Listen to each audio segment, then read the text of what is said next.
The wind off the northern plains hit like a fist. Clara Whitmore had forgotten how much she hated Dawson Creek in March. The kind of cold that went straight through wool and found bone. The kind that made your teeth ache and your hope shrivel. She stood on the platform outside the land office with 11 other women, all of them pretending not to measure each other, all of them failing. This was her 7th time. 7th. The number sat in her chest like a stone. 7 platforms in 7 different territories. 7 times watching men walk past her. 7 times packing her single carpet bag and climbing back onto a stagecoach, heading nowhere in particular. "They'll be here soon," said the woman beside her, a blonde girl who couldn't have been more than 19. Her name was Sarah or Susan or something that started with S. Clara had stopped learning names after the 3rd rejection. "Mr. Patterson said there's at least 15 men coming. Good odds, don't you think?" Clara didn't answer. She'd heard about good odds before. The girl kept talking anyway, the way young women did when they were nervous, filling silence with words that meant nothing. "I heard one of them owns half the valley. Another one struck silver last year. Can you imagine? I told my sister back in Ohio, I said, 'Mary, I'm going to marry a man with a future.' That's what I said." "That's nice," Clara said, because the girl seemed to expect something. "How many times have you done this?" The question landed wrong. Clara looked at her, really looked, and saw what she'd already known: fresh face, clean dress, the kind of hopeful that came from never having your hopes stomped flat. "This is my first time," the girl continued, not waiting for an answer. "I'm a little scared, but mostly excited. My mother said it was dangerous, coming out here alone.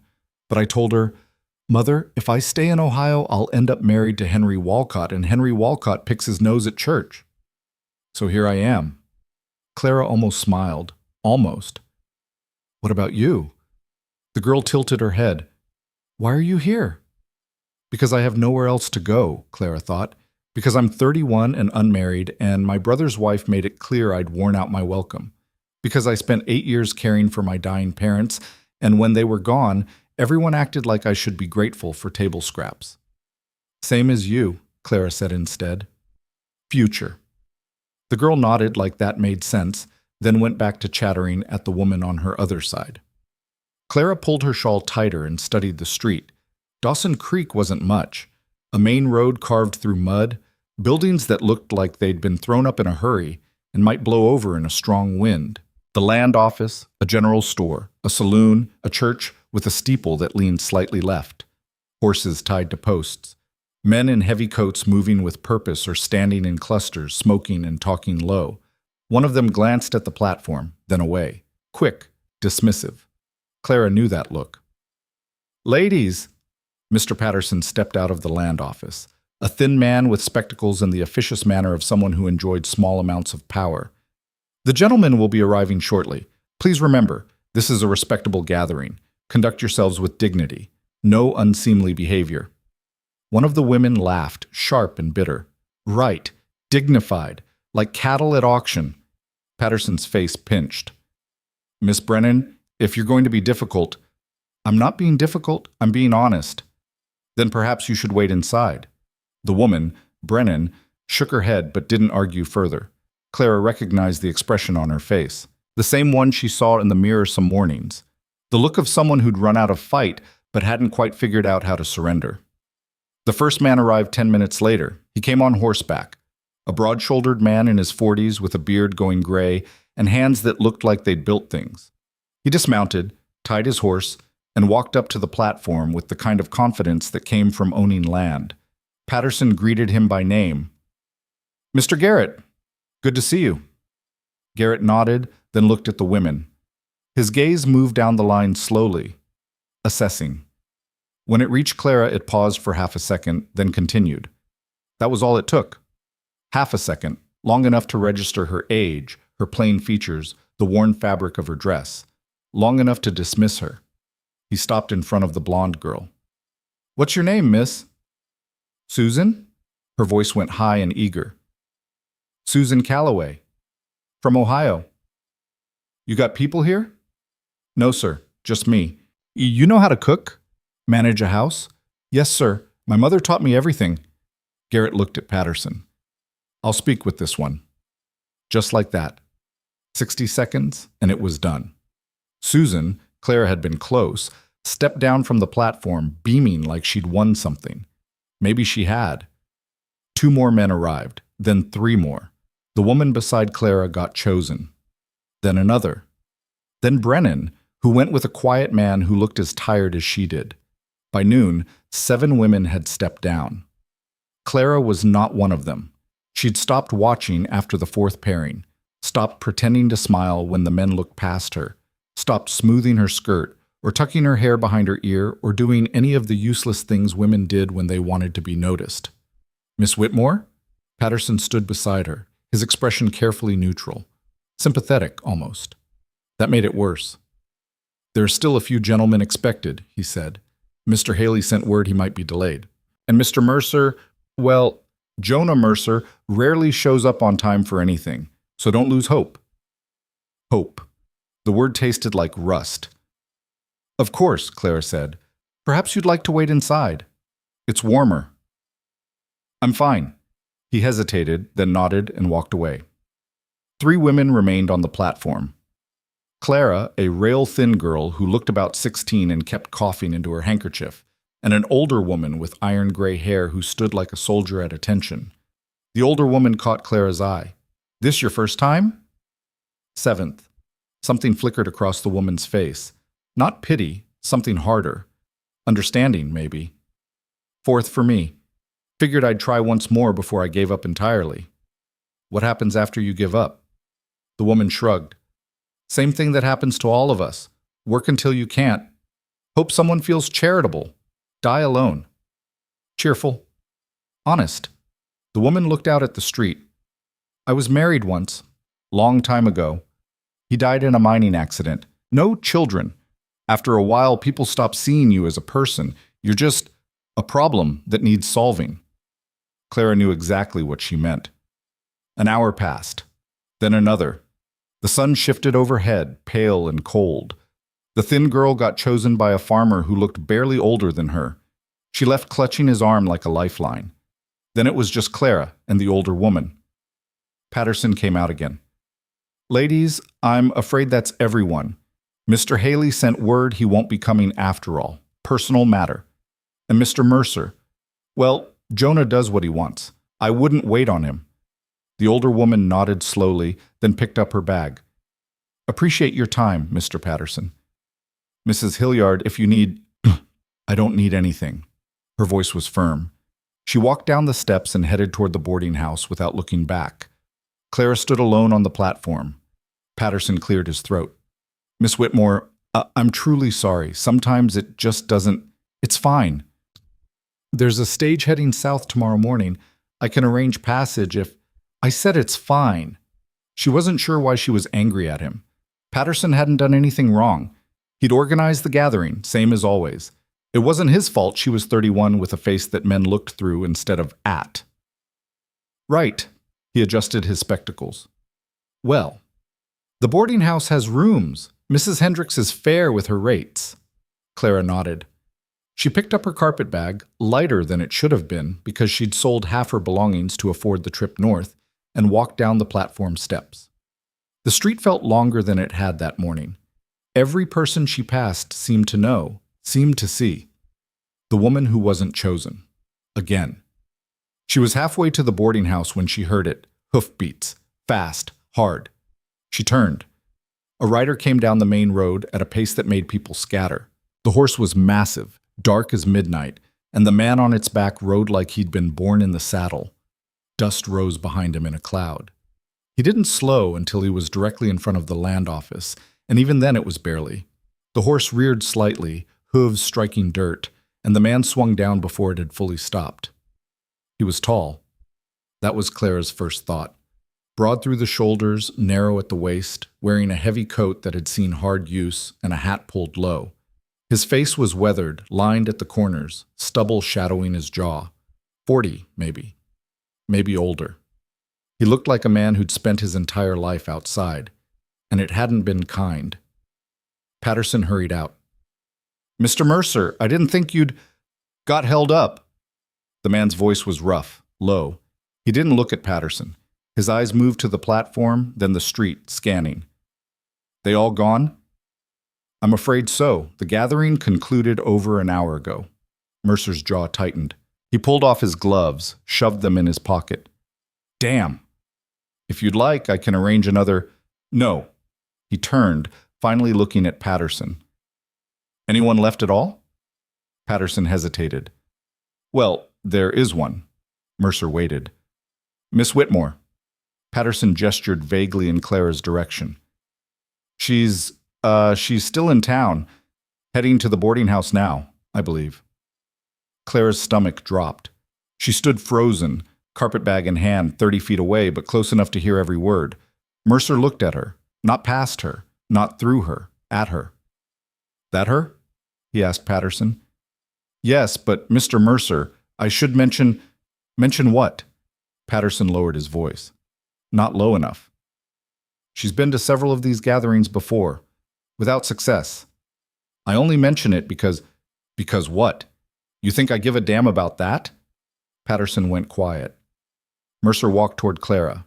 Every instinct told her to run, or speak, or do something other than stand there like a fool while this stranger closed the distance between them with long, deliberate strides.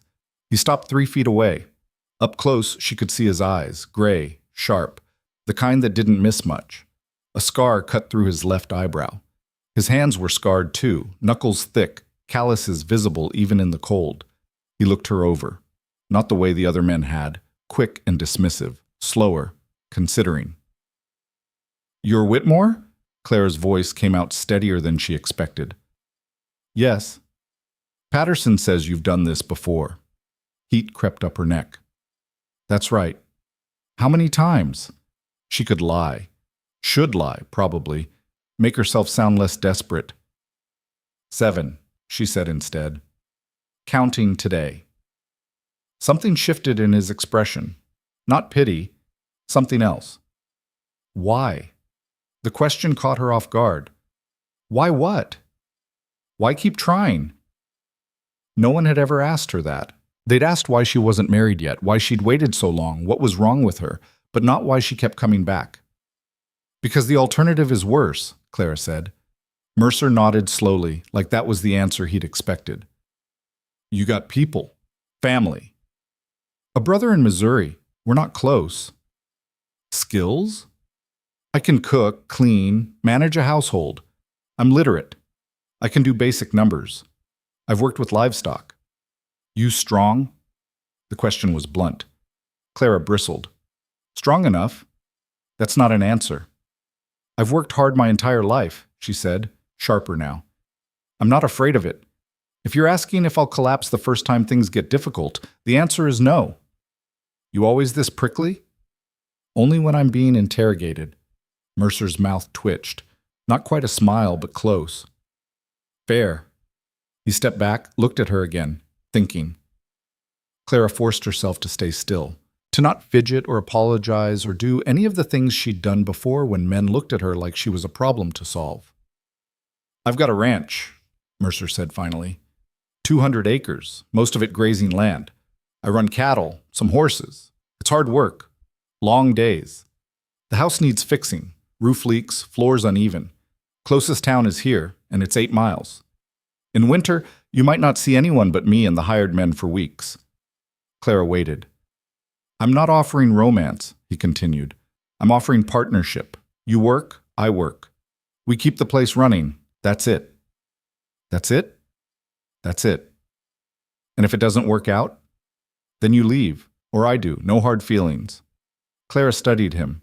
He wasn't handsome, not in any traditional sense, but there was something solid about him, something that felt real in a way the other men hadn't. Why me? She asked. Mercer tilted his head. Why not? Because I'm 31. Because I've been rejected 7 times. Because there were younger, prettier women on that platform this morning. You think I care about pretty? Most men do. I'm not most men. He looked at her steadily. I need someone who won't break when things get hard. Someone who knows what they're signing up for. You've been through this 7 times and you're still here. That tells me you're stubborn. I can work with stubborn. Claire's throat tightened. She didn't trust this. Didn't trust him. Didn't trust the fact that he was standing here talking to her like she was worth something when everyone else had walked past. "I don't know you," she said. "No, you don't." This could be a mistake. Could be. You could be. She stopped. Dangerous, cruel, worse than being alone. "I could be," Mercer agreed. "So here's what I'm offering. 1 week. You come out to the ranch, see the place, see how we work together. End of the week, you decide. Stay or go. Your choice. And if I go, I'll bring you back to town myself. Pay for your stage fare wherever you want to head next." It was a better offer than she'd gotten in 7 tries. It was also terrifying. Clara looked down at her carpet bag, then back at Mercer, at this man who'd ridden in late and dusty and stopped in front of her like it was the most natural thing in the world. 1 week, she said. 1 week. And I can leave any time. Any time. She took a breath, let it out slowly. "All right." Mercer nodded once, sharp and decisive. "Get your things. We leave in 20 minutes. He walked back to his horse without waiting for a response. Clara stood in the street, heart pounding, and wondered what the hell she'd just agreed to. Heck, the ranch was exactly what he'd promised. Remote, rough, real. They'd ridden for 2 hours in near silence, Mercer on his horse, and Clara on a second mount he'd retrieved from the livery. A sturdy mare with a patient disposition. The land stretched out in all directions, rolling grassland interrupted by clusters of pine and the occasional rocky outcrop. The sky was enormous, pale blue fading to gray at the edges. Clara had forgotten how big the west was, how empty. The house appeared as the sun started its descent. It sat in a shallow valley sheltered on 3 sides by low hills, a single-story structure made of rough-cut timber, with a porch that sagged slightly on one end and a chimney that listed to the left. Behind it stood a barn, a corral, and several smaller outbuildings. It wasn't much, but it was something. Mercer dismounted and led his horse to the barn. Clara followed, her legs aching from the ride. She hadn't been on a horse in years, and her body was reminding her of that fact. "Barn's solid," Mercer said as he unsaddled his mount. "Built it myself 3 years ago. House came with the land. Previous owner didn't maintain it worth a damn." Clara looked around. The barn was well organized, tools hung neatly on the walls, hay stacked in clean rows. Someone had put care into this place. "You live here alone?" she asked. "Mostly. Got 2 hired men who stay in the bunkhouse during the season. They're gone now, won't be back until spring." "That's soon." 2 weeks, maybe 3. Clara processed that. 2 weeks alone with a man she didn't know, in a place where no one would hear her if she screamed. Mercer glanced at her like he'd read her thoughts. "I'll sleep in the bunkhouse while you're deciding. You don't have to, yeah, I do." He finished with his horse and moved to Clara's mare. "You need to feel safe. Can't do that if I'm in the same house." The bluntness of it caught her off guard. Most men would have made promises, offered reassurances wrapped in pretty words. Mercer just stated facts. "Thank you," Clara said quietly. He nodded. They walked to the house together. Mercer pushed open the door and stepped aside, letting Clara enter first. The interior was dim, cold. A main room with a stone fireplace, a rough wooden table, 2 chairs, a small kitchen area with a cast-iron stove, 2 doors leading to what she assumed were bedrooms. Everything was clean but spare, the home of someone who lived here but didn't care much about comfort. "Fire's laid," Mercer said, moving to the hearth. "I'll get it started." Clara set her carpetbag down and looked around. The floor was uneven, just like he'd said. The roof, she could see a stain on the ceiling in the corner. Water damage. "Bedroom on the left is yours," Mercer continued, striking flint. Sparks caught, flames spreading through the kindling. "Bed's decent. Mattress is new, got it in town last month." "Why?" He looked up. "Why what? Why'd you get a new mattress if you live alone?" Mercer stood, brushing his hands on his pants. "Because I knew I'd need one eventually. Seemed like the kind of thing a woman would care about." Clara didn't know what to say to that.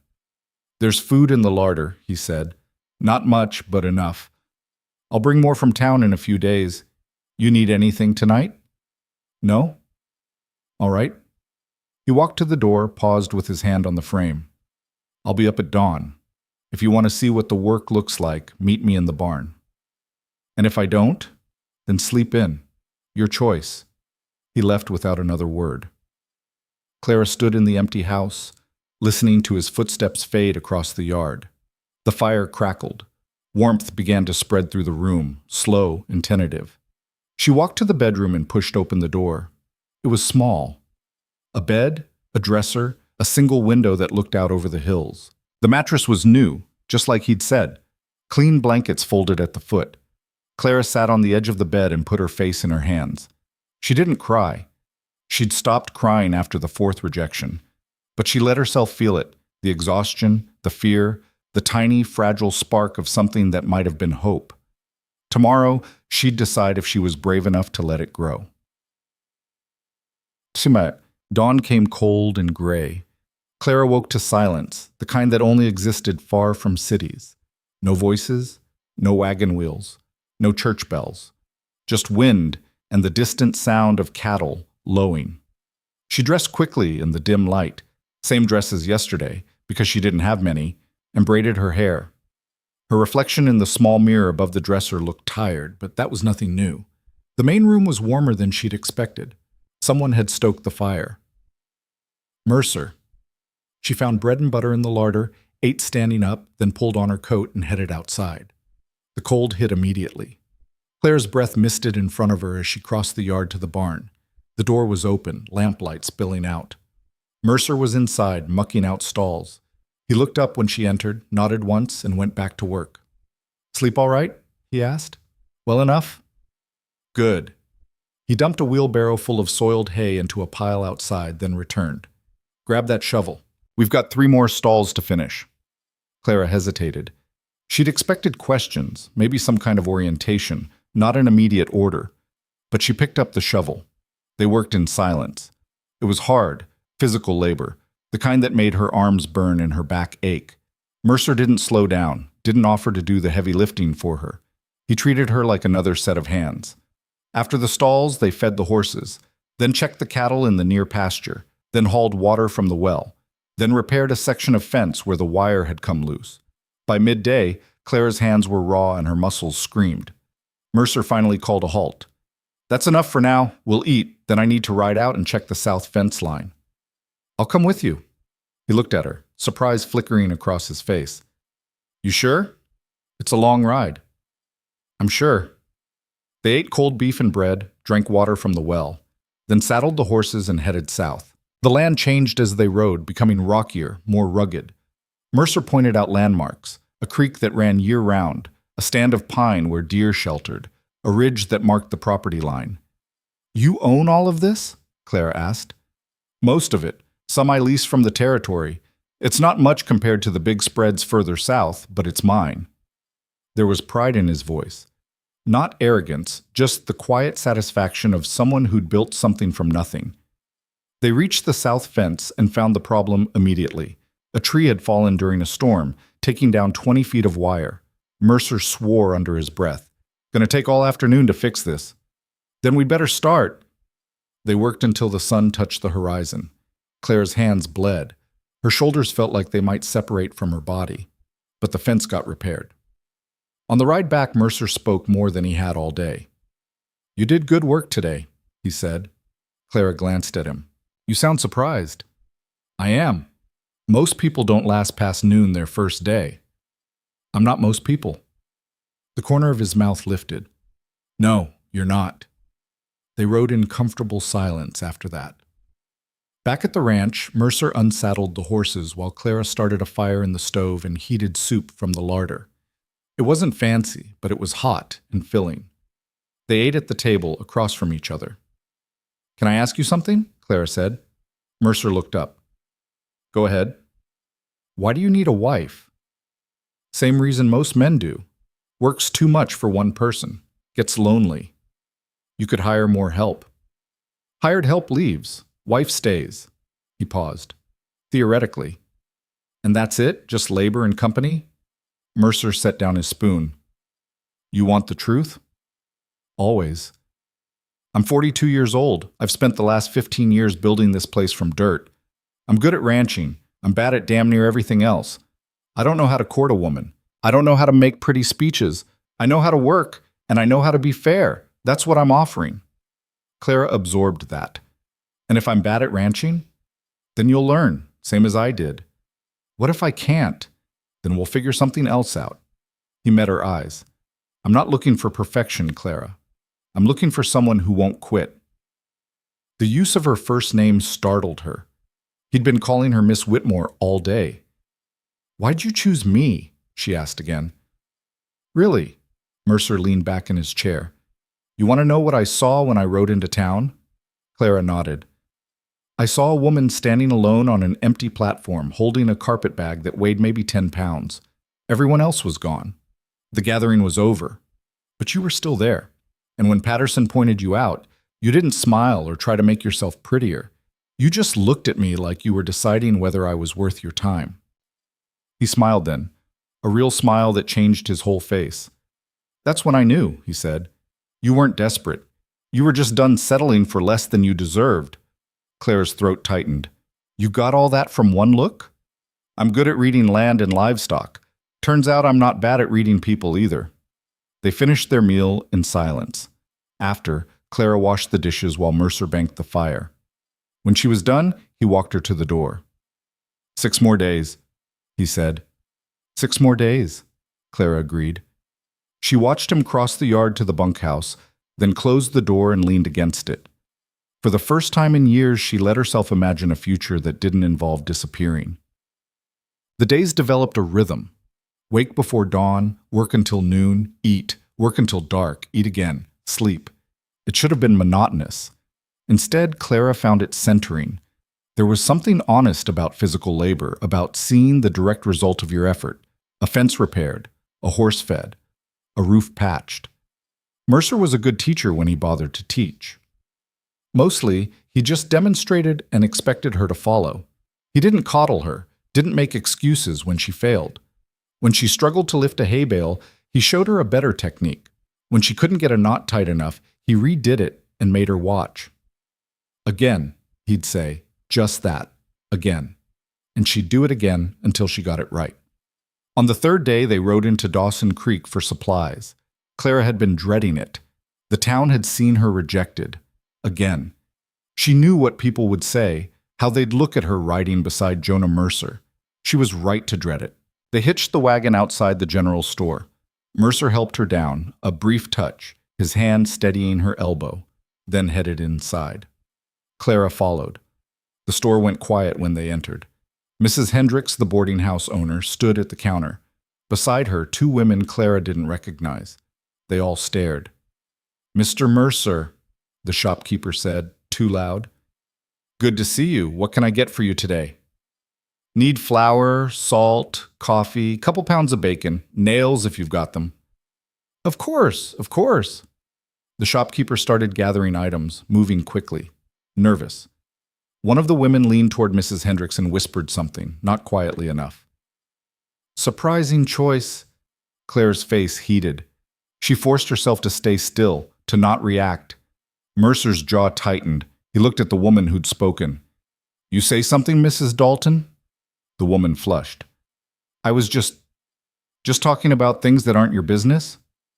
"Mr. Mercer, I didn't mean—" "Then don't." His voice was flat, final. He turned back to the shopkeeper. "That everything?" Yes, sir." "Good." Mercer paid, collected the supplies, and walked out without another word. Clara followed, her heart pounding. Outside, he loaded the wagon in silence. "I'm sorry," Clara said quietly. Mercer looked at her. "For what?" "For making things difficult." "You didn't make anything difficult, they did." He secured the last crate. "People talk, they always have. You can't control that." "It doesn't bother you?" "Why would it? I know what I'm doing. I know why I chose you. What they think doesn't change that." Clara studied him. "You really don't care what they say?" "Not even a little bit." He climbed onto the wagon seat, offered his hand. "You coming?" She took his hand and climbed up beside him. As they pulled away from the general store, Clara glanced back. The women were standing in the window, watching, judging. "Let them," she thought. Let them talk. For the first time, she didn't care. On the fifth night, it rained. Not the gentle spring rain that brought relief, the hard, driving kind that turned roads to mud and found every weakness in a structure. Clara woke to the sound of water dripping. She lit a lamp and found the source, the corner of the ceiling Mercer had mentioned. The leak had spread, water pooling on the floor. She threw on her coat and ran to the bunkhouse. "Mercer!" She pounded on the door. "The roof!" He appeared seconds later, pulling on his shirt. "How bad?" "Bad enough." They ran back to the house together. Mercer took one look at the spreading water and swore. "I'll get a tarp," he said. "You get buckets, anything that'll catch water." They worked through the night. Mercer climbed onto the roof in the dark and rain, securing a canvas tarp over the damaged section, while Clara positioned buckets and pans to catch the steady drip. The wind howled. The rain came sideways. Around 3 a.m, Mercer finally climbed down, soaked and shivering. "That'll hold until morning," he said. "But we need to do a proper repair." Clara handed him a towel. "In this weather? Weather's not going to improve. We fix it now or it gets worse." "Then we fix it now." He looked at her, water streaming down his face. "You don't have to—" "I know." Clara grabbed her coat. "Let's go." They worked until dawn, replacing damaged shingles by lamplight, sealing joints with tar, reinforcing weak sections. It was miserable, cold, dangerous work. Clara slipped twice, caught herself both times, kept going. When the sun finally rose, pale and watery, the roof was solid. Mercer climbed down last. He stood in the yard, looking up at their work, and nodded once. "That'll do." Clara laughed. She couldn't help it. The sound came out half hysterical, exhausted, triumphant. "What's funny?" Mercer asked. "Nothing. Everything." She pushed wet hair out of her face. "I just spent all night on a roof in a rainstorm fixing a house that isn't even mine yet." "You didn't have to." "No, but I wanted to." Something changed in his expression, softened. "Come on," he said quietly. "Let's get dry." They went inside. Mercer built up the fire while Clara changed into dry clothes. When she came out, he had coffee brewing and bread toasting on the stove. They ate in silence, too tired to talk. After Clara stood and started cleaning up the water damage, Mercer didn't argue. He just grabbed a rag and helped. 6 days are up," he said eventually. Clara stopped wiping. "What?" "It's been a week, since you arrived." He didn't look at her. "Time for you to decide." Her heart kicked. "Already?" "You asked for a week. I'm giving it to you." Clara set down the rag, turned to face him fully. "What if I need more time?" "Then you can have it." "What if I want to stay?" Mercer went very still. "Then you stay." "Not for a trial, not for another week." Clara's voice was steady. "Sure." "Permanent. Partnership. Like you said." He looked at her then, really looked, searching for doubt, maybe. Hesitation. He wouldn't find any. "You're sure?" he asked. "I'm sure." "This life, it's not easy. It's not going to get easier." "I know. People in town are always going to talk." "Let them." "I'm not—" He stopped. Started again. "I'm not good at this. At being what someone needs." Clara stepped closer. "Then it's a good thing I don't need you to be anything but honest." Mercer's throat worked. "You mean that?" "I do." He nodded slowly, then held out his hand. Clara took it. His grip was warm, calloused, solid, real. "Partners," he said. "Partners," Clara agreed. They stood there in the early morning light, hands clasped, and made a promise that had nothing to do with romance and everything to do with trust. Outside, the rain had stopped. The sun broke through the clouds, turning the wet grass to silver. And Clara Whitmore, rejected 7 times, finally stopped running. She'd found something worth staying for. The wedding happened 3 days later in Patterson's office. No ceremony, no guests. Just Clara and Mercer standing in front of a territorial judge who looked like he'd rather be anywhere else, signing papers that made it legal. "Do you take this woman?" the judge began. I do, Mercer said. The judge blinked. I haven't finished the question. Don't need to. Answer's the same. Clara bit back a smile. The judge sighed and turned to her. And do you? I do. The judge looked between them, then shrugged and signed the certificate. Fine. You're married. Congratulations. Patterson offered his hand. Best wishes to you both. Mercer shook it. Clara nodded her thanks. They walked out into the cold March afternoon as husband and wife, and Clara felt exactly the same as she had walking in. Maybe that was the point. You hungry? Mercer asked as they reached the wagon. A little. There's a restaurant, nothing fancy, but the food's decent. Clara hesitated. People will stare. Let them. He offered his hand to help her up. We've got to eat somewhere. The restaurant was small, crowded, warm. Conversation stuttered when they entered. Every eye tracked them to a corner table. Mercer pulled out Clara's chair, then sat across from her. A waitress appeared, young and nervous. Mr. Mercer, ma'am, what can I get you? Steak if you've got it, Mercer said. Potatoes, whatever vegetables are fresh. Same for me, Clara added. The waitress nodded and fled. The silence around them was louder than conversation. Clara kept her eyes on the table, on her hands folded in her lap. She could feel the weight of judgment pressing down like a physical thing. Look at me, Mercer said quietly. Clara lifted her eyes. You didn't do anything wrong, he said. Neither did I. We got married, that's it. If they want to make it into something scandalous, that's their problem. Easy for you to say, you're not the one they're calling. She stopped. Calling what? Clara shook her head. Nothing. Clara. She met his gaze. Desperate. Used goods, a charity case. Take your pick. Mercer's expression went hard. Who said that? Does it matter? Yeah, it does. Why? So you can defend my honor? Clara laughed, brittle. I don't need defending. I know what I am.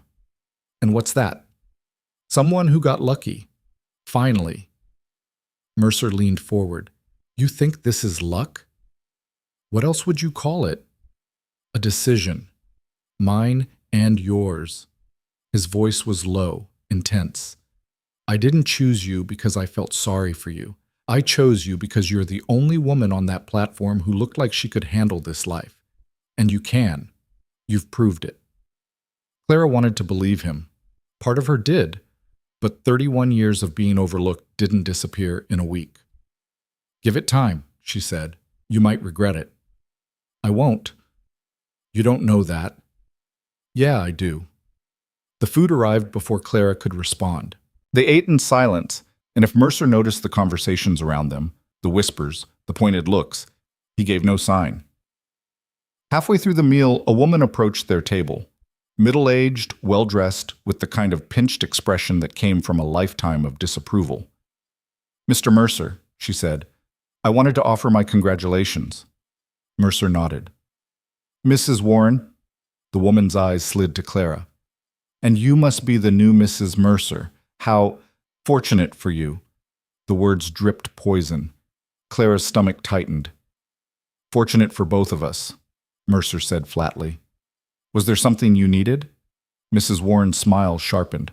Oh no, I just wanted to welcome your bride to our community. I'm sure she'll find it quite different from wherever she came from. I'm sure she will. If she needs any guidance, settling in can be so difficult for some women. I'd be happy to help. That's kind of you, Clara said, finding her voice. But I think I can manage. Of course.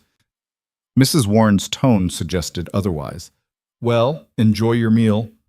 She swept away, back to her table where two other women waited like vultures. Mercer cut into his steak. Ignore her. Hard to ignore that. She's been bitter since her husband lost half his land in a bad investment. Takes it out on everyone else. He looked up. You handled it well. I didn't do anything. Exactly. Didn't apologize, didn't try to please her. That's what I mean. Clara pushed food around her plate. This is going to be my life now, isn't it? People judging me, waiting for me to fail. Probably. That doesn't bother you? Mercer set down his fork. Clara, I've spent 15 years building that ranch. You know how many people told me I'd fail? That the land was too rough, the weather too harsh, that I was too stubborn to make it work? He smiled without humor. All of them. Every single one. And I'm still here. That's different. How? You're a man. You're allowed to be stubborn. And you're not? Clara thought about that. About the 7 platforms. The 7 rejections. The way she'd kept coming back anyway. Maybe I am, she said quietly. There you go. They finished their meal. Mercer paid, then helped Clara into her coat. As they walked to the door, Clara felt eyes following them. Let them look, she thought. Let them judge. She was Mrs. Mercer now. That had to count for something. The ride back to the ranch was quiet. The sun hung low, painting the grassland gold and amber. Clara watched the landscape roll past and tried to imagine it as home. What are you thinking? Mercer asked. That I don't know how to be a wife. He glanced at her. You think I know how to be a husband? You seem to have it figured out. I know how to run a ranch. That's it. He shifted the reins. The rest, we'll figure out as we go. What if we can't? Then we'll fail trying. Better than not trying at all. Clara looked at him. This man she'd married 3 days after meeting him, this stranger who'd chosen her when no one else would. His profile was sharp against the fading light, jaw set, eyes on the road. Can I ask you something? She said. Always. Why haven't you married before now? Mercer was quiet for a long moment. I was engaged once. Long time ago.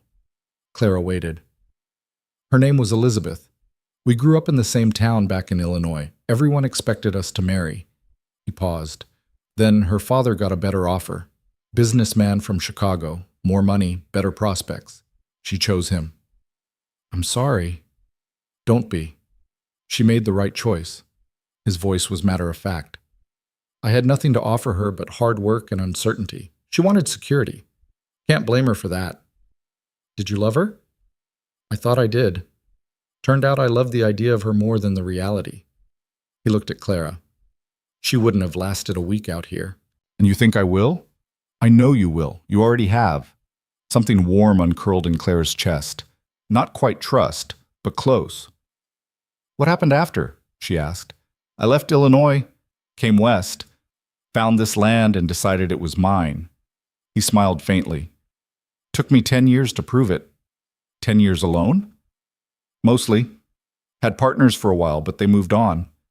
Everyone does eventually. He glanced at her. Except you, apparently. I'm stubborn, remember? Yeah, you are. They reached the ranch as darkness fell. Mercer unhitched the wagon while Clara carried supplies into the house. The routine was becoming familiar, the weight of flour sacks, the creak of the door, the smell of wood smoke and dust. Inside, Clara lit lamps and started a fire.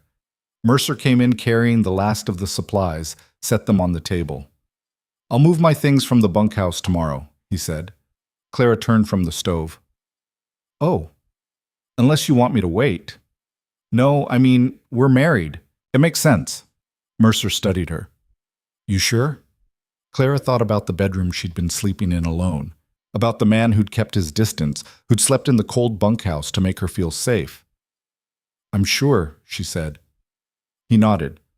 All right then. They ate a simple supper, bread, cheese, leftover beef. After, Clara washed dishes while Mercer sat at the table working on the ranch books. The scratch of his pencil filled the silence. Numbers look good? Clara asked.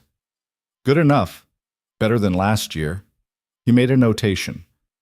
Spring calving should bring in decent money if we don't lose too many. Have you lost many before? Some. It happens. Weather turns, predators, disease. Can't control everything. Clara dried the last plate and put it away. What can you control? Preparation, hard work, how you respond when things go wrong. He looked up. That's all any of us can do. Clara sat across from him. Tell me about the hired men, the ones coming back. Tom and Billy. Good workers. Tom's been with me 3 years, Billy too. They know the land, know the cattle. You'll like them. What if they don't like me? Then they can leave. Mercer's tone left no room for argument. You're the boss's wife. They respect that, or they go. I don't want to cause problems. You won't. They will, if they have an issue with you, And that's on them, not you. Clara traced patterns on the table. You keep saying things like that. Like what? Like I matter. Like my presence here makes a difference. Mercer set down his pencil. You do matter. Your presence does make a difference. He leaned back. You want proof? Look around. This place is cleaner than it's been in years. The meals are better. The roof doesn't leak anymore. That's all you. We fixed the roof together. Yeah. Together. That's the point. Clara felt heat rise in her cheeks. I'm not used to this. To what? Being valued. Something shifted in Mercer's expression, softened. Then you've been around the wrong people. Maybe.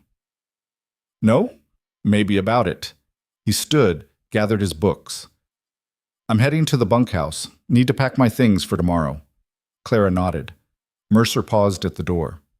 Clara? Yeah? You matter, he said quietly. Get used to it. He left before she could respond. Clara sat alone in the warm kitchen and let herself believe it, just a little. The next morning, Mercer moved into the house. He didn't make a production of it, just carried his belongings from the bunkhouse in 2 trips, clothes, books, a few personal items. Everything fit in a single trunk. This it? Clara asked. Never saw the point in collecting things. He set the trunk in the bedroom, their bedroom now. Most of what I need I can make or buy when necessary. Clara looked at the room with new eyes. The bed suddenly seemed smaller, more intimate. Which side do you want? She asked. Mercer blinked. What? Of the bed. Which side? I don't care. You pick. Clara chose the side near the window. Mercer took the other without comment. They stood there awkwardly, like strangers forced to share space. This is strange, Clara said. Yeah. We'll get used to it. Yeah. Neither of them moved. Finally, Mercer cleared his throat. I need to check the north pasture. You want to come? Clara had never been so grateful for an excuse to leave a room. Let me get my coat. They spent the day riding fence lines, checking cattle, marking repairs that needed doing before the hired men returned. The work was familiar now, the rhythm of it settling into Clara's bones. Around noon, they stopped by a creek to water the horses. Clara sat on a flat rock and ate the bread and dried meat she'd packed. How many cattle do you run? She asked. Right now, about 200 head. Could handle more, but I need better grazing rotation first. What's stopping you? Time, money, manpower. Mercer sat beside her. Everything out here takes longer than you think it will. What's your goal? Long term. He considered. 500 head, better breeding stock, maybe expand into horses more seriously. There's money in good horses. That's ambitious. You think it's too much? No, I think it's smart. Clara looked at the land stretching out around them. This place could support it. With the right management. You've managed so far. Barely, Mercer smiled, but with help, maybe we can do more than barely. Clara felt the weight of that we, the assumption of partnership, of shared future. I don't know anything about breeding stock, she said. You'll learn. I might be terrible at it. Then you'll be terrible at it together with me. I don't know much about it either, Clara laughed. That's reassuring. I'm honest, not reassuring. They finished eating and continued riding. The sun was warm despite the cool air, the sky impossibly blue. Clara found herself relaxing into the saddle, into the silence between them that didn't feel empty anymore. Can I ask you something? Mercer said eventually. Yeah. What happened? Before the platforms, I mean. Why'd you end up there in the first place? Clara had known this question would come eventually. My parents got sick, influenza. I stayed to care for them. For how long? 8 years. My mother first, then my father. She kept her eyes on the horizon. My brother had already moved to Missouri, married, started a family, so it fell to me. And after they died, I stayed with my brother for a while. His wife tolerated me. Barely. Clara's throat tightened. After a year, she made it clear I needed to make other arrangements. She kicked you out. She suggested I find my own path. Her words. Mercer's jaw tightened. That's a hell of a thing to do to family. She wasn't wrong. I was a burden. You were grieving. I was 30, unmarried, no prospects. And Clara looked at him. I'd spent 8 years caring for dying people. When it was over, I didn't know who I was anymore. So you tried the platforms. 6 times before Dawson Creek, 6 different towns, 6 different groups of men looking for wives. She smiled without humor. Turns out being older and plain doesn't help when you're competing with younger, prettier women. You're not plain, Clara snorted. You don't have to lie. I'm not. Mercer stopped his horse, turned to face her. You're not conventionally pretty, I'll give you that. But there's something, I don't know, strong about you, real. That matters more. To you, maybe. To anyone with sense. He nudged his horse forward. The rest are idiots. Clara followed, something warm spreading through her chest despite herself. They reached the north pasture by mid-afternoon. The cattle were scattered across the grassland, grazing peacefully. Mercer did a quick count, checking for injuries or signs of illness. They look good, he said. Better than I expected after winter. When do the calves come? Another month, maybe 6 weeks. That's when things get difficult. How difficult? We'll be up all night some nights, pulling calves, dealing with complications, losing some despite our best efforts. He looked at her seriously. It's hard, messy, sometimes heartbreaking. I can handle hard. I know, I'm just warning you. Warning received. They started back as the sun began its descent. Halfway home, Mercer's horse stumbled. Nothing serious, just a bad step in rough ground, but it made him pull up short. Whoa! He dismounted, checked the horse's leg. Damn. What's wrong? He's favoring his front left. Probably just a stone bruise, but I don't want to risk making it worse. Mercer straightened. We'll have to double up. Clara's heart kicked. Both of us on one horse? You got a better idea? She didn't. Mercer led his horse slowly while Clara dismounted from the mare. He swung up into the saddle, then offered his hand. Come on, I won't bite. Clara took his hand and let him pull her up behind him. She settled awkwardly, trying to find balance without getting too close. You're going to fall off sitting like that, Mercer said. Hold on. Clara hesitated, then wrapped her arms around his waist. He was solid, warm. She could feel his breathing, the movement of his body as the horse walked. It was more intimacy than they'd shared since the wedding, and Clara didn't know what to do with it. Relax, Mercer said. I'm not going to drop you. I know. Then stop holding yourself like you're about to jump off. Clara forced herself to settle against him. After a few minutes, it stopped feeling strange, started feeling almost natural. This all right? Mercer asked. Yeah. They rode in silence. The sky turned pink and orange, then deep purple. Stars emerged one by one. Clara? I'm glad you stayed. The words were quiet, almost lost in the sound of hoofbeats. But Clara heard them. Me too, she said. When they reached the ranch, Mercer helped her down, then led both horses to the barn. Clara started supper while he tended to the injured horse. He came in 20 minutes later, washing his hands at the basin. How is he? Clara asked. He'll be fine, just needs rest. Mercer dried his hands. Smells good. What are we having? Stew, nothing fancy. Fancy's overrated. They ate together, talking about the next day's work, what needed fixing before the hired men arrived. The conversation was easy, comfortable. Clara realized she'd stopped measuring her words around him, stopped worrying about saying the wrong thing. After supper, Mercer banked the fire while Clara prepared for bed. She changed in the bedroom, heart pounding at the thought of sharing a bed with him. When she emerged, he was still in the main room, staring into the dying embers. You coming to bed? She asked. Mercer turned. Yeah, just thinking. About what? How different things are now. A week ago, I was alone. Now, he trailed off. Now you're stuck with me. Now I'm not alone. He crossed to her, stopped a foot away. That's not the same as being stuck. Clara looked up at him. In the lamplight, his features were softer, less hard. I don't know how to do this, she said quietly. Do what? Be married. Be this. Neither do I. He reached out, tucked a strand of hair behind her ear. The touch was gentle, brief. But we'll figure it out. You keep saying that. Because I believe it. They stood there, the space between them charged with something Clara couldn't name. Not quite attraction, not quite trust. Something in between. Come on, Mercer said finally. It's late. They went to bed, him on his side, her on hers. A careful distance between them. Clara lay awake listening to his breathing slow and deepen. The bed was warm, warmer than it had been alone. She thought about the day. The ride, the doubled-up horse, the easy conversation over supper.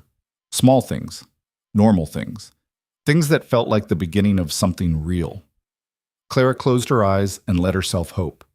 The hired men arrived on a Tuesday morning, early enough that Clara was still making breakfast when she heard horses in the yard.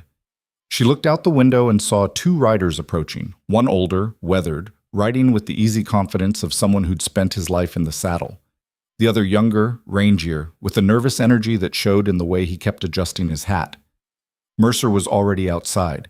Clara watched him greet the men, shake hands, gesture toward the barn. They talked for a few minutes, then all three turned toward the house. Clara's stomach tightened. First impressions mattered. She smoothed her apron, checked her hair, then mentally scolded herself for caring. The door opened. Mercer came in first, followed by the two men. Clara, these are my hired men, Tom Bridger and Billy Walsh.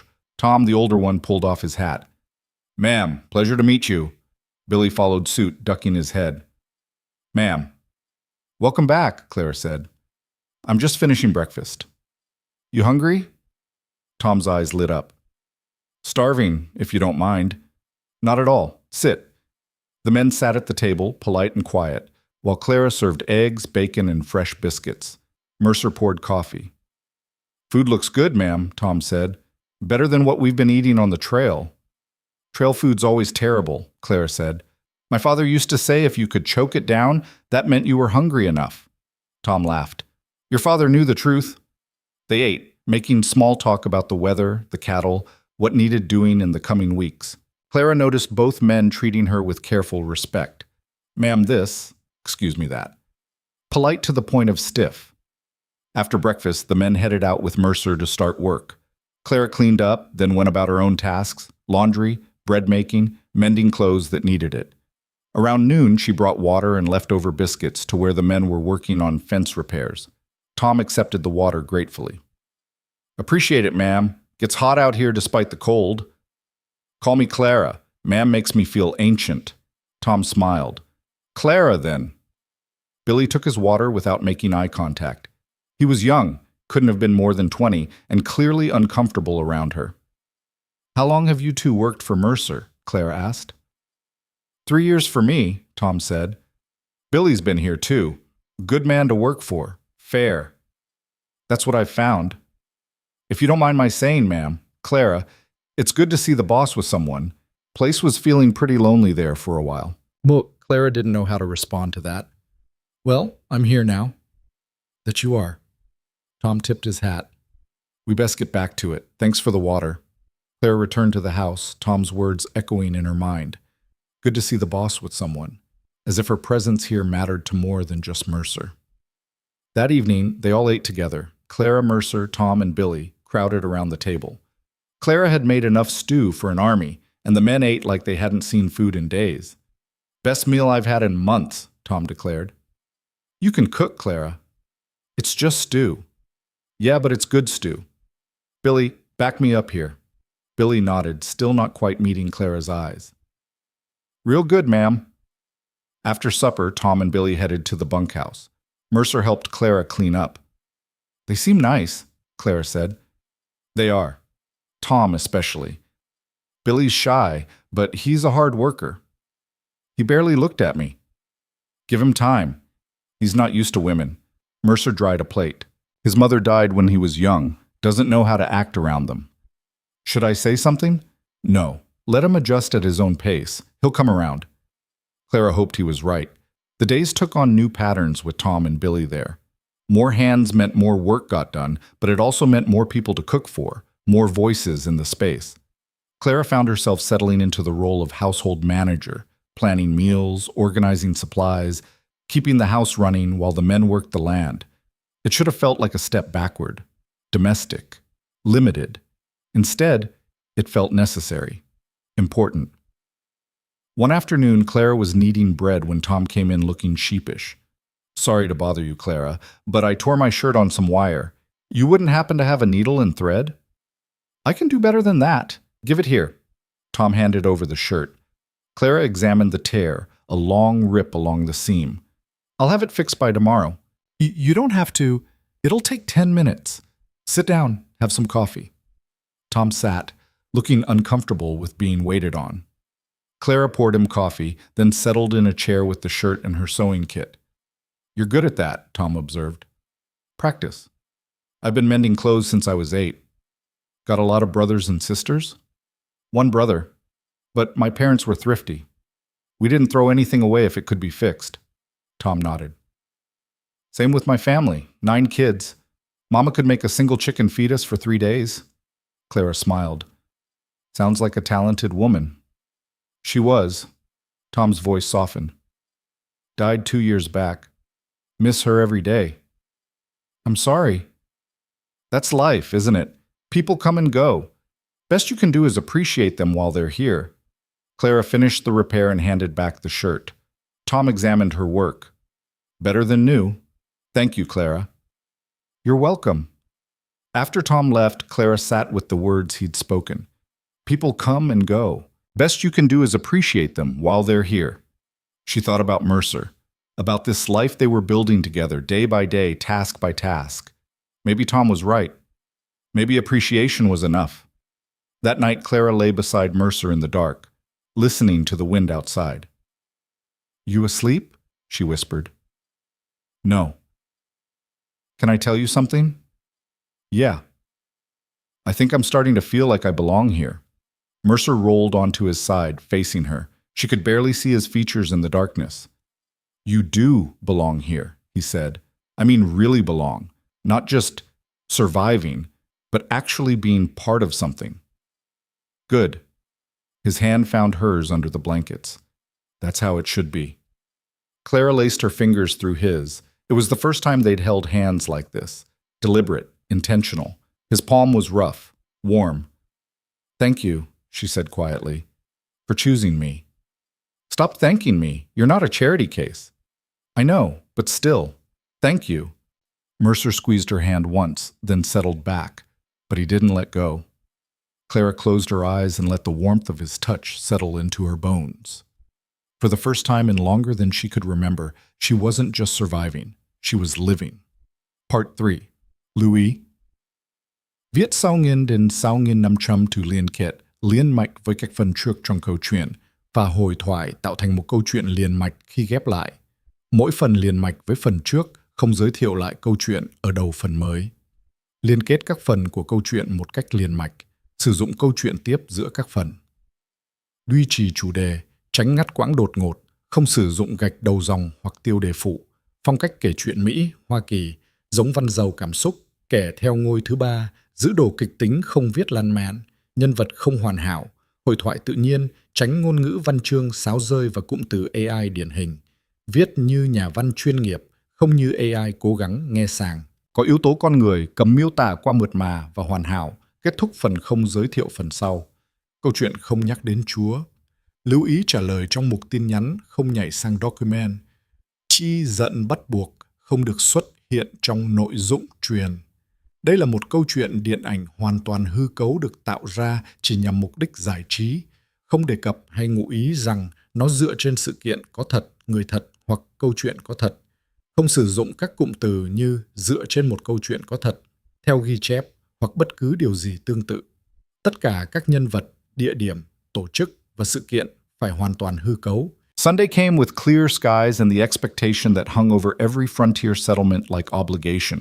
Church service in town. Clara had been dreading it since Tuesday. "We don't have to go," Mercer said over breakfast, reading her expression like he'd been doing it for years instead of weeks. "People will talk if we don't." "People talk anyway." "They'll talk worse." Clara poured coffee, hands steady despite the knot in her stomach. Besides, we should go. Show our faces. Act like normal married people. Tom looked up from his plate. If it helps any, folks in Dawson Creek bark loud but don't usually bite. Mostly, they're just bored. That's comforting, Clara said dryly. I'm just saying, they'll get used to you. Give it time. Billy kept his eyes on his food but nodded agreement. Mercer pushed back from the table. We'll leave in an hour. Wear something warm. Wind's picking up. Clara went to the bedroom and pulled out her best dress. It wasn't much, dark blue cotton, a bit worn at the cuffs, but it was clean and pressed. She'd washed it yesterday in preparation, spent an hour getting the wrinkles out. Her reflection in the small mirror showed exactly what she expected. Plain face, practical hair, a woman who looked like she belonged on a ranch more than in polite society. Clara touched her cheek, remembering Mrs. Warren's poisoned congratulations. How fortunate for you. She turned away from the mirror. The ride to town took an hour. Mercer drove the wagon while Clara sat beside him, watching the landscape roll past. The wind Tom had mentioned cut through her shawl despite the sun. You're quiet, Mercer observed. Thinking. About? What people will say. How they'll look at me. Clara pulled her shawl tighter. Whether I'll be able to keep my mouth shut when they do. Mercer's lip twitched. You don't have to keep your mouth shut. Yes, I do. You have to live here, do business here. I can't make that harder for you. Clara. He slowed the wagon, turned to look at her fully. I chose you knowing exactly what people would say. If you need to tell someone off, tell them off. I'll back you. Even if it costs you? What's it going to cost me? Mrs. Warren's approval? He snorted. I'll survive. Clara wanted to believe him, wanted to think it was that simple. The church sat on the edge of town, white paint peeling, steeple crooked. Wagons and horses clustered around it like moths to flame. Mercer found a spot and helped Clara down. She could feel eyes on them immediately. They walked toward the church entrance, Mercer's hand light on her lower back. Clara kept her chin up, her expression neutral. Inside, the pews were filling fast. Families, couples, single men standing along the back wall. Mercer led her to a pew halfway up. As they sat, conversations around them stuttered, then resumed at a lower volume. Clara folded her hands in her lap and stared straight ahead. The service started. The preacher, a thin man with a voice that carried, spoke about perseverance, about faith through hardship, about the strength required to build something lasting. Clara tried to focus on the words, but her attention kept drifting to the whispers behind her. Surprised she showed her face. Must be embarrassing. What was he thinking? Mercer's jaw tightened. Clara touched his hand briefly, a silent message. Let it go. After the service, people filed out into the pale sunlight.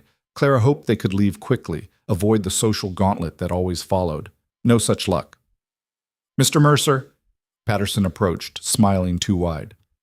Mrs. Mercer, good to see you both. Patterson, Mercer said. How are you settling in, Mrs. Mercer? Clara forced a smile. Well, thank you. Wonderful, wonderful. The ranch must keep you busy. It does. Patterson looked like he wanted to say more, but someone called his name and he excused himself. Clara exhaled slowly. See? Mercer murmured. Not so bad. Then Mrs. Warren materialized, flanked by two other women Clara didn't recognize. Mrs. Mercer, Mrs. Warren said, voice dripping false sweetness. What a lovely dress. Is it new? Clara knew a trap when she heard one. No, I've had it for years. Oh. Mrs. Warren's eyes traveled over the worn fabric. Well, it's very practical. One of the women beside her, younger, prettier, with the kind of face men remembered, smiled. I'm sure ranch life doesn't leave much time for fashion. Ranch life doesn't leave much time for anything frivolous, Clara said evenly. Of course. The younger woman tilted her head. I'm Sarah Dalton, Mrs. Warren's niece. I don't believe we've met. No, we haven't. Sarah's smile widened. I've known Mr. Mercer for years. Our families have done business together. He's quite the catch. The implication hung in the air. I could have had him. I should have had him. Clara felt something cold settle in her chest. He speaks highly of the Daltons. Does he? Sarah glanced at Mercer, who stood a few feet away talking to another rancher. We were all so surprised when we heard he'd married, so suddenly, without courting or… She paused delicately. Well, without the usual customs. Mrs. Warren jumped in. Of course, in some circumstances, customs must be adapted, given certain realities. The third woman nodded. Age does create pressure, doesn't it? One can't wait forever. Clara's hands clenched. These women were skilled, every word chosen to wound without giving offense, to make her feel small while maintaining plausible deniability. True, Clara said quietly. Waiting forever would be foolish. Exactly. Sarah's smile turned sharp. Better to seize opportunity when it presents itself, even if it's not quite what one hoped for. I suppose you would know, Clara said. Sarah's smile faltered. Excuse me? About seizing opportunity, since you're still unmarried yourself. The words landed like stones. Mrs. Warren's face pinched. The third woman gasped. Sarah went very still. I have standards, Sarah said coldly. So do I, Claire replied. I married a good man who treats me with respect. That's more than most women get. A good man who needed a housekeeper badly enough to marry the first woman desperate enough to say yes.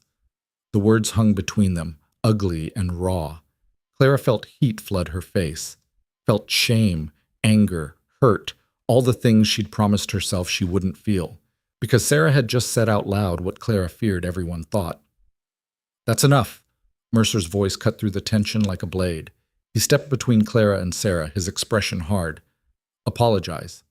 Sarah lifted her chin. I was merely… Apologize, Mercer repeated, or never speak to my wife again. Mrs. Warren touched Sarah's arm. Perhaps we should… Now. Mercer's tone left no room for argument. Sarah's face flushed. I apologize if I gave offense. Not to me, Mercer said. To her. Sarah looked at Clara, eyes blazing. I apologize. The words were insincere, bitter, but they were words. Mercer took Clara's arm. We're leaving. They walked to the wagon in silence. Behind them, Clara could hear the buzz of conversation rising, people dissecting what had just happened, making it worse with every retelling. Mercer helped her up, then climbed beside her and took the reins. They were halfway out of town before Clara found her voice. You didn't have to do that. Yes, I did. Now they'll say you're defending me because you regret choosing me, because you know they're right. Mercer pulled the wagon to a stop, turned to face her. Listen to me, he said. I don't care what they say. Not Mrs. Warren, not Sarah Dalton, not anyone in that town. You're my wife. That means something to me. It means I'm an obligation. It means you're my partner. His voice was fierce. You work as hard as I do. You've earned your place on that ranch. And if those women are too bitter or stupid to see that, that's their problem, not yours. Clara's throat tightened. She called me desperate. You were desperate. So was I. We're all desperate in different ways. He touched her face, gentle. But desperation doesn't make you less. It just means you wanted something better than what you had. I don't know how to do this, Clara whispered. How to stand there and take it. How to smile while they tear me apart. Then don't smile, don't take it. Mercer's eyes held hers. Fight back, you know how. That'll make things worse. Maybe. Or maybe they'll finally shut up. He dropped his hand, took up the reins again. Either way, I'm not asking you to be someone you're not. If you need to be angry, be angry. They rode the rest of the way in silence. Clara watched the land pass and felt something shifting inside her. The shame was still there, hot and uncomfortable. But underneath it, something harder was forming. Sarah Dalton had tried to make her small. Mrs. Warren had tried to make her invisible. Clara was done being small, done being invisible. Back at the ranch, she changed into work clothes and threw herself into tasks. Scrubbed the kitchen floor until her knuckles ached, beat rugs until dust clouded the air, kneaded bread with enough force to make the table shake. Tom found her in the yard, attacking weeds in the small vegetable patch she'd been trying to establish. You all right? He asked carefully. Fine. You look like you're murdering those weeds. They're in my way. Tom crouched beside her, started pulling weeds himself. They worked in silence for a few minutes. Church didn't go well? He ventured. Clara laughed bitterly. That obvious? You got that look, like you want to punch something. I want to punch several somethings. Fair enough. Tom pulled a stubborn root. For what it's worth, town gossip doesn't mean much. Give it a month and they'll find someone else to talk about. A month? Clara sat back on her heels. A month of this? Maybe less. People get bored fast out here. He looked at her seriously. But even if they don't, so what? You're doing good work, building a good life. That's what matters. You really believe that? Yeah, I do. Tom stood, brushed dirt from his knees. I've worked a lot of places, Clara. Some ranches, the boss's wife was decoration. Useless. You're not that. You pull your weight. The boss respects you. That counts for something. After he left, Clara stayed in the garden, hands in the dirt, thinking about respect, about earning it versus demanding it. That evening, she made supper for the four of them. The men ate quietly, sensing her mood. After, Billy surprised everyone by speaking up. I got a sister, he said suddenly, back in Kansas. Everyone looked at him. Billy ducked his head but continued. She married young, 17. Guy seemed nice enough. He pushed food around his plate. Turned out he wasn't. Took her 2 years to leave. When she finally did, everyone in town had opinions about it. Called her weak for staying, called her selfish for leaving. She couldn't win. Clara waited. She's happy now, though, Billy continued. Got married again to a better man. Has 3 kids. And those people who had all the opinions? She doesn't see them anymore. Doesn't matter what they think. He looked up, met Clara's eyes for maybe the first time since arriving. What I'm saying is, people always got something to say, but it don't mean they're right. Clara felt something warm in her chest. Thank you, Billy. He nodded and went back to his food, conversation apparently exhausted for the month. Later, in bed, Mercer pulled Clara close. It was becoming habit, this nightly proximity, the way they'd started sleeping tangled together without discussing it. You did good today, he said into her hair. I wanted to hit her. Sarah Dalton? All of them. Mercer's chest rumbled with quiet laughter. I would have paid to see that. You would have had to bail me out of jail. Worth it. Clara turned in his arms, looked up at him in the darkness. Why doesn't it bother you, what they say? Because I know the truth. They don't. His hand traced patterns on her back. They see a desperate woman and a lonely man making a practical arrangement. They don't see what we're actually building. What are we building? Something real, something that works. He paused. Something that might turn into more if we let it. Clara's heart kicked. More? Yeah. Mercer's voice was soft. Unless you don't want that. I don't know what I want, Clara admitted. A month ago I just wanted to survive. Now I'm lying in bed with a husband I barely know, talking about futures I didn't think I'd have. That scare you? Terrifies me. Me too. He kissed her forehead, gentle. But I'd rather be terrified with you than safe alone. Clara closed her eyes and let herself sink into his warmth. Outside, the wind picked up, rattling the shutters. Inside, she felt something like peace. The next week brought hard work and harder weather.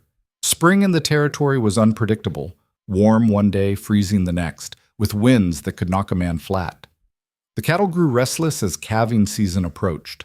Mercer and the men spent long days checking the herd, moving pregnant cows to the protected pastures, preparing for the chaos to come. Clara focused on the house, on building up supplies, on making sure everything was ready for the sleepless nights ahead. She baked bread in bulk, made stews that could be reheated quickly, organized the medicine supplies they'd need for emergencies. Tom watched her work with approval. You're preparing like a general before battle. That's what this is, isn't it? A battle to keep as many calves alive as possible. Pretty much. He accepted the sandwich she handed him. Boss is lucky to have you. He picked me out of desperation. He picked you because he's smart. Tom bit into the sandwich. And you're proving him right. On Thursday, the first calf came. Mercer found Clara in the kitchen after midnight, wrapped in her coat. It's starting, he said. Claire grabbed the supplies she'd prepared and followed him to the barn. The cow was in labor, struggling, afraid. Mercer talked to her in a low, soothing voice while checking her progress. "Calf's turned wrong," he said. "We'll need to help her." What followed was 2 hours of difficult, messy work. Mercer's hands inside the cow trying to shift the calf into position. Clara holding the lantern, handing him tools, keeping the cow calm with soft words and steady hands. When the calf finally emerged, wet, steaming, perfect, Clara felt tears on her face. "Is it always like this?" she asked. "Sometimes easier, sometimes worse." Mercer wiped his hands, watched the mother lick her newborn clean. "But this is a good start." They stumbled back to the house as dawn broke. Clara heated water for washing while Mercer collapsed into a chair. "Go to bed," she said. "I'll wake you in a few hours. Come with me. I need to clean up, start breakfast. Clara?" He looked at her, exhausted. "Come to bed." She went. They lay together in the gray morning light, too tired to even remove their boots. Mercer's arm wrapped around her waist, pulling her against him. "Thank you," he murmured. "For what?" "Being there. Helping, not running when it got difficult." Clara laced her fingers through his. "Where would I run to?" "Anywhere. You could have stayed in the house, let me handle it alone." "That's not partnership." "No." His breath was warm against her neck. "It's not." They slept for 3 hours, then woke and did it all again with the next cow. And the next. Calving season lasted 3 weeks. 3 weeks of sleepless nights, emergency births, losses that hurt despite knowing they were inevitable. Clara learned to pull calves, to tube feed the weak ones, to recognize the signs of trouble before they became fatal. She learned the hard truth of ranch life, that you could do everything right and still lose, that nature didn't care about your effort or your intentions. But she also learned the joy of it, of seeing a newborn stand on wobbly legs, of watching a rejected calf bond with a surrogate mother, of counting the living and knowing you'd fought for everyone. By the end, they'd saved 83 calves out of 92 births. Tom called it a miracle. Mercer called it good work. Clara called it the hardest 3 weeks of her life. The morning after the last calf was born, she woke to silence. No urgent calls from the barn, no cattle in distress, just quiet. Mercer was already up, sitting at the table with coffee. "It's over?" Clara asked. "It's over." He looked exhausted but satisfied. "We did good, Clara. Real good." She poured herself coffee and sat across from him. Her hands were scratched, her muscles ached, and she'd never been so tired in her life. "I can't believe we survived that," she said. "You did more than survive. You kept us organized, kept us fed, helped with the difficult births."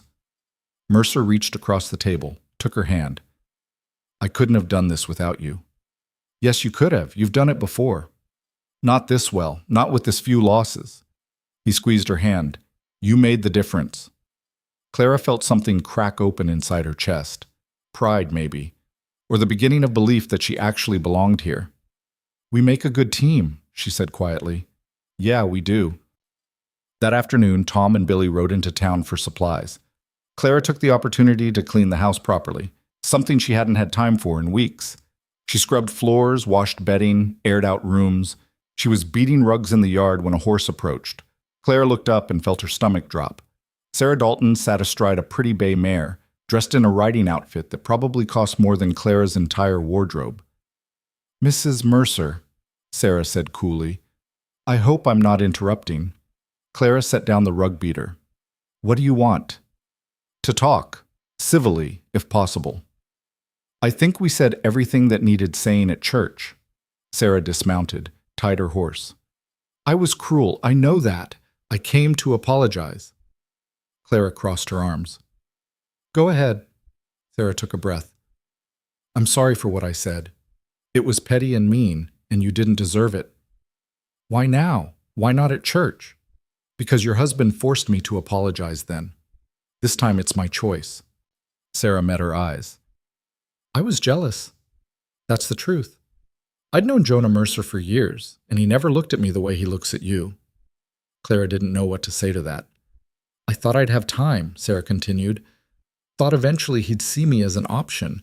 Then you appeared, and—" She laughed without humor. 3 days. He knew you 3 days and married you." That bothers you. It drives me insane. Sarah's honesty was startling. But that's not your fault. You didn't do anything wrong. You just wanted a chance, same as anyone. Then why attack me? Because it's easier to hate you than to face the fact that he never wanted me. Sarah looked away. I'm not proud of it, but there it is. Clara studied her, this beautiful woman who'd spent her life being wanted, who couldn't understand being overlooked. He's a good man, Clara said finally. I know. And I'm not giving him up just because you decided you want him now. Sarah smiled, sad and genuine. I wouldn't expect you to. She untied her horse, prepared to mount. For what it's worth, I think he chose well. You're tougher than you look. I've had to be. I can see that. Sarah swung into the saddle. I won't bother you again, Mrs. Mercer, but if you ever need anything in town, female company, supplies, help, you can ask. I meant what I said. I'm sorry. She rode away before Clara could respond. Clara stood in the yard watching her go and felt the strangest sensation. Not quite forgiveness, but close. Understanding, maybe. When Mercer came in from the north pasture that evening, Clara told him about Sarah's visit. She apologized. He sounded skeptical. She did. I think she meant it. You believe her? Clara thought about it. I think she's lonely. I think she's realizing that beauty and money don't guarantee happiness, and I think she sees something here that she wants and can't have. What's that? Partnership, respect. Someone who chose you for reasons that have nothing to do with your face or your family's money. Mercer pulled her close. Smart woman, my wife. Sometimes. Clara rested her head on his chest. Other times I want to punch people. That's allowed too. They stood together in the kitchen while the light faded outside. Tom and Billy would be back soon with supplies. There was supper to make, animals to tend, 100 small tasks that made up their life. But for now, Clara let herself just be held. I'm proud of you, Mercer said quietly. For what? For standing your ground. For not letting them make you small. He kissed the top of her head. For being exactly who you are. Clara closed her eyes and felt the last piece of armor crack away. She wasn't just surviving anymore.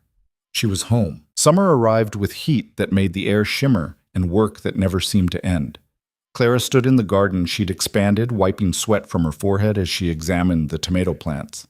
They were thriving despite the brutal sun, thick stems, heavy with fruit that would be ready in another week. She'd planted twice what they needed, planning to preserve the excess for winter. Behind her, the sound of hammering echoed from the barn where Mercer and Tom were reinforcing the loft. Billy was somewhere in the south pasture, checking water levels in the creek. 4 months. That's how long she'd been here. It felt like longer and shorter at the same time. You're going to get sunstroke out here, Mercer called from the barn door. Clara looked up. He stood there covered in sawdust, shirt soaked through with sweat, and she felt something warm turn over in her chest. I'm almost done. That's what you said an hour ago. This time I mean it. He crossed the yard, taking in the neat rows of vegetables, the carefully tended herbs near the house. This looks good. Really good. It'll look better when everything's producing. Clara pulled a weed that had dared show its face. We'll have enough to sell some in town if the harvest comes in like I think it will. Mercer crouched beside her, examining a squash plant. You've got a talent for this. My mother had a garden. I learned from her. She'd be proud. The words hit harder than Clara expected. She stood quickly, brushing dirt from her hands. I should start lunch. Inside the house, she let herself breathe.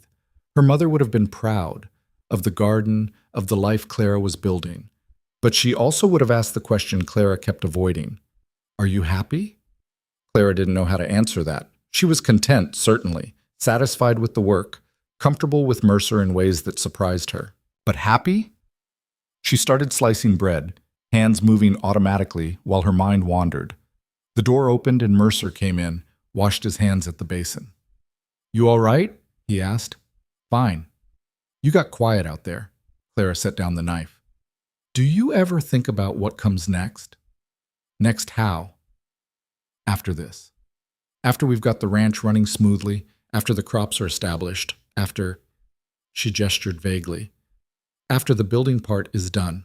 What then? Mercer dried his hands, considering. I guess we maintain it, keep improving, maybe expand if we can afford it. That's it? Just more of the same? What else would there be? Clara couldn't articulate what she meant. Some restless feeling that had been growing lately, a sense that she was still waiting for something without knowing what. Never mind, she said. I'm just tired. You've been working too hard. So have you. Yeah, but I'm used to it. He moved closer, touched her face gently. Take the afternoon off, rest. There's too much to do. And it'll still be there tomorrow. His thumb traced her cheekbone. You've been going since dawn. Rest, Clara. She wanted to argue, wanted to point out that rest was a luxury they couldn't afford, but the truth was she was exhausted. Maybe for an hour, she conceded. Good. Clara lay down in their bedroom, intending to close her eyes for a few minutes. She woke 3 hours later to the sound of voices outside, Tom and Billy, back from their work, talking to Mercer about something that needed fixing. She sat up, disoriented. The light had changed, gone golden with late afternoon. Through the window, she could see the 3 men standing by the barn, gesturing at something on the roof. This was her life now. These men, this ranch, these endless tasks. It was more than she'd had before, more than she'd hoped for on that platform in Dawson Creek. So why did it sometimes feel like something was missing? That night at supper, Tom mentioned the town dance. It's in 2 weeks, he said, passing potatoes. Annual summer social. Pretty much everyone goes. Clara looked at Mercer. Do we usually go? I haven't in years. Never saw the point. You should go this year, Tom said. Show people you're not hermits. We're not hermits, Clara protested. You've been to town twice since the wedding. People are starting to talk. People are always talking, Mercer said. Yeah, but this time they're saying you're ashamed of your wife, that you're keeping her hidden.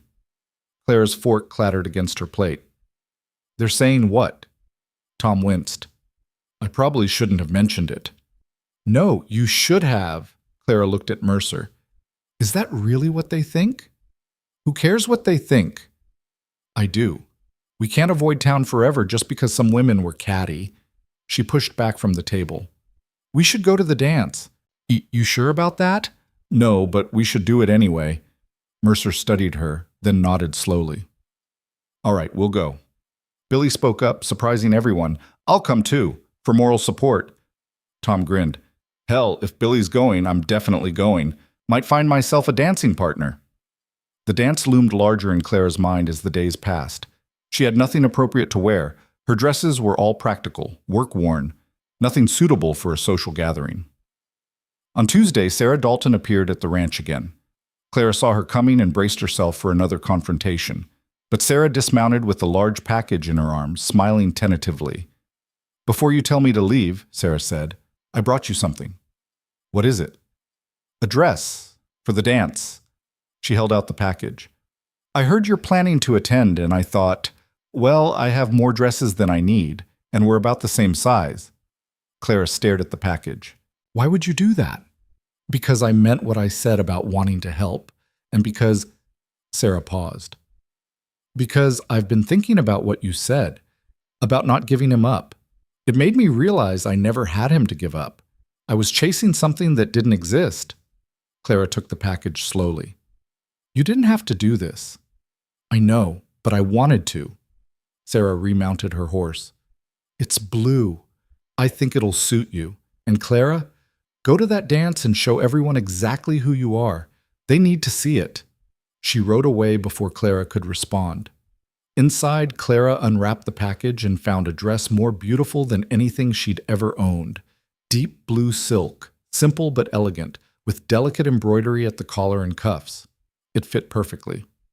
Mercer found her standing in front of the mirror, turning slowly. Is that new? He asked. Sarah Dalton brought it. Clara smoothed the fabric. She said I should show everyone who I am. And who are you? Clara met his eyes in the mirror. I'm still figuring that out. The night of the dance arrived too quickly. Clara dressed carefully, her hands shaking as she fastened the buttons. The dress transformed her, or maybe it just let her see herself differently. Not plain, not invisible, just a woman in a beautiful dress. Mercer came out of the bedroom in clean clothes, hair combed, and stopped when he saw her. Clara, is it too much? No. He crossed to her, took her hands. You look beautiful. The word felt foreign. Clara had been called many things in her life, but beautiful wasn't one of them. You don't have to say that. I'm not saying it because I have to. Mercer tilted her chin up. I'm saying it because it's true. Something shifted between them. The air felt charged, heavy with possibility. Tom cleared his throat from the doorway. Wagon's ready when you are. The spell broke. Clara stepped back, smoothing her dress. Right, let's go. The town hall was lit up like a beacon, music spilling out into the warm night. Wagons and horses crowded the area, families arriving in their best clothes. Clara's stomach churned as they approached. We can still leave, Mercer murmured. No, we're doing this. Inside the hall was packed. Tables lined the walls, laden with food. A small band played in the corner. Fiddle, guitar, someone on a makeshift drum. People danced in the center, talked in clusters, laughed too loud. Conversation stopped when Clara and Mercer entered. Clara felt every eye on her dress, her hair, her hand tucked into Mercer's arm. She forced herself to keep walking, to not shrink under the scrutiny. Patterson approached first. Mr. Mercer, Mrs. Mercer, so glad you could make it. Wouldn't miss it, Mercer said dryly. Mrs. Mercer, you look lovely. That dress is exquisite. Thank you. Other people drifted over, some genuinely friendly, others curious, a few openly hostile. Clara smiled and nodded and made small talk until her face hurt. Then Mrs. Warren appeared, her expression sour. Mrs. Mercer, what a surprise to see you here. Why would it be a surprise? Clara asked evenly. Oh, I just thought, well, ranch life keeps one so busy. I assumed you wouldn't have time for frivolous social events. I made time. How industrious of you. Mrs. Warren's eyes traveled over Clara's dress. That's a beautiful gown. Wherever did you get it? It was a gift. From whom? Does it matter? Mrs. Warren's smile tightened. I suppose not, though one does wonder at a woman who accepts such expensive gifts. It seems like friendship, Sarah Dalton said, appearing beside Clara. I gave Clara the dress because we're friends. Is there a problem with that, Aunt Margaret? Mrs. Warren's face flushed. Of course not. I was merely being nosy, Sarah finished. Come on, Clara, let's get some punch. She steered Clara away from her aunt toward the refreshment table. Thank you, Clara said quietly. Don't thank me. She had that coming. Sarah poured 2 cups of punch. Besides, you look stunning in that dress. I knew you would. I feel like a fraud. Why? Because this isn't me. The dress, the dance, pretending to be someone these people would respect. Who says you're pretending? Sarah handed her a cup. You are someone worthy of respect. You've been working that ranch for months, helping with calving, managing a household. That's more than most of these women have ever done. Clara sipped the too sweet punch. They don't see it that way. Then make them see it. How? Sarah smiled. By not hiding, by being here, being visible, refusing to disappear just because they're uncomfortable. She touched Clara's arm. You're stronger than you think. Trust me on that. The music changed, shifting to something slower. Couples moved to the dance floor. Mercer appeared at Clara's elbow. Dance with me, he said. It wasn't a question. Clara set down her cup and let him lead her to the floor. His hand settled on her waist, hers on his shoulder. They'd never danced together before. Clara wasn't sure she remembered how. Just follow me, Mercer murmured. He led her through the steps, steady and sure. Around them, other couples danced, but Clara barely noticed. She was too focused on the feel of Mercer's hand on her waist, the solid warmth of him, the way he looked at her like she was the only person in the room. This isn't so bad, he said. You're a good dancer. My mother insisted I learn. Said a man who couldn't dance was uncivilized. Clara smiled. Smart woman. She would have liked you. How do you know? Because you're real. She couldn't stand fake people. His hand tightened on her waist. And because you make me happy. Clara's breath caught. I do? Yeah. Mercer's voice was rough. You do. They danced until the song ended, then stood there for a moment too long, holding each other. Someone coughed nearby. Clara stepped back, heat flooding her face. The rest of the evening passed in a blur. More dancing, more conversation, more food than any group of people should reasonably consume. Tom found a widow to dance with and made her laugh. Billy stood against the wall looking terrified until a young woman asked him to dance, and he went bright red. Around midnight, people started leaving. Mercer found Clara sitting outside on a bench, cooling off in the night air. You ready to go? He asked. Not yet. It's nice out here. He sat beside her. Inside, the music had slowed, winding down. Through the windows, they could see the last few couples swaying together. Thank you for bringing me, Clara said. You insisted. Still, thank you. Mercer took her hand, laced their fingers together. Did you have fun? I think I did, despite everything. Good. They sat in comfortable silence, watching stars appear one by one. Sarah was right, Clara said eventually. About what? About being stronger than I think. She looked at him. I spent so long being invisible that I forgot how to take up space. But tonight, standing there in that dress, dancing with you, talking to people who judged me, I took up space. And it felt good. Mercer squeezed her hand. You should take up space. You've earned it. Have I? Clara, you've transformed that ranch in 4 months. The garden alone is going to save us money all winter. The house is cleaner, the food is better, the whole place runs smoother. He turned to face her fully. You're not just my wife in name. You're my partner in truth. And I'm grateful for that every damn day. Clara felt tears prick her eyes. I'm grateful too. For what? For you, for this chance, for... She stopped, overwhelmed. Mercer pulled her close, kissed her forehead. Come on. Let's go home. Home. The words settled warm in Clara's chest. They collected Tom and Billy, loaded into the wagon, and headed back under a sky full of stars. Clara leaned against Mercer's shoulder, feeling the rumble of the wagon beneath them, listening to Tom tell some story about the widow he'd danced with. When they reached the ranch, Tom and Billy headed to the bunkhouse. Mercer helped Clara down from the wagon, his hands lingering on her waist.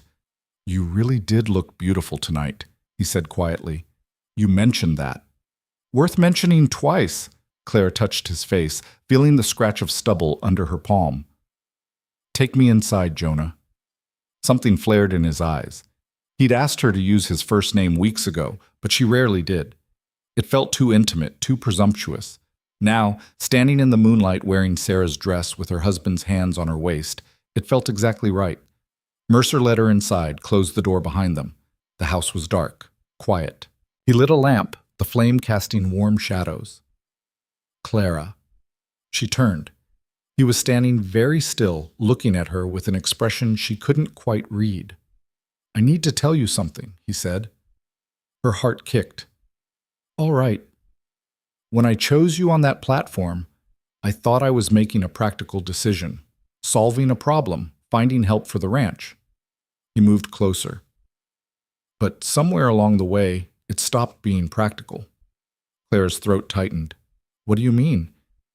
I mean I care about you, not as a partner or a housekeeper or any other role. His voice was rough. I care about you as a woman, as Clara. The words hung between them, vulnerable and raw. I care about you too, Clara whispered. I have for a while now. I just didn't know if... Mercer kissed her. It wasn't their first kiss. They'd exchanged brief, awkward pecks a few times. But this was different. This was real, deep, full of months of tension finally breaking. Clara melted into it, her hands fisting in his shirt. Mercer's arms wrapped around her, pulling her close. The kiss went on until they were both breathing hard, foreheads pressed together. I want this to be real, Mercer said. Not just a practical arrangement. Real. It already is real. Then say it. Say you want this too. Clara looked up at him, this man who'd chosen her when no one else would, who'd defended her, respected her, given her space to become whoever she needed to be. I want this, she said clearly. I want you.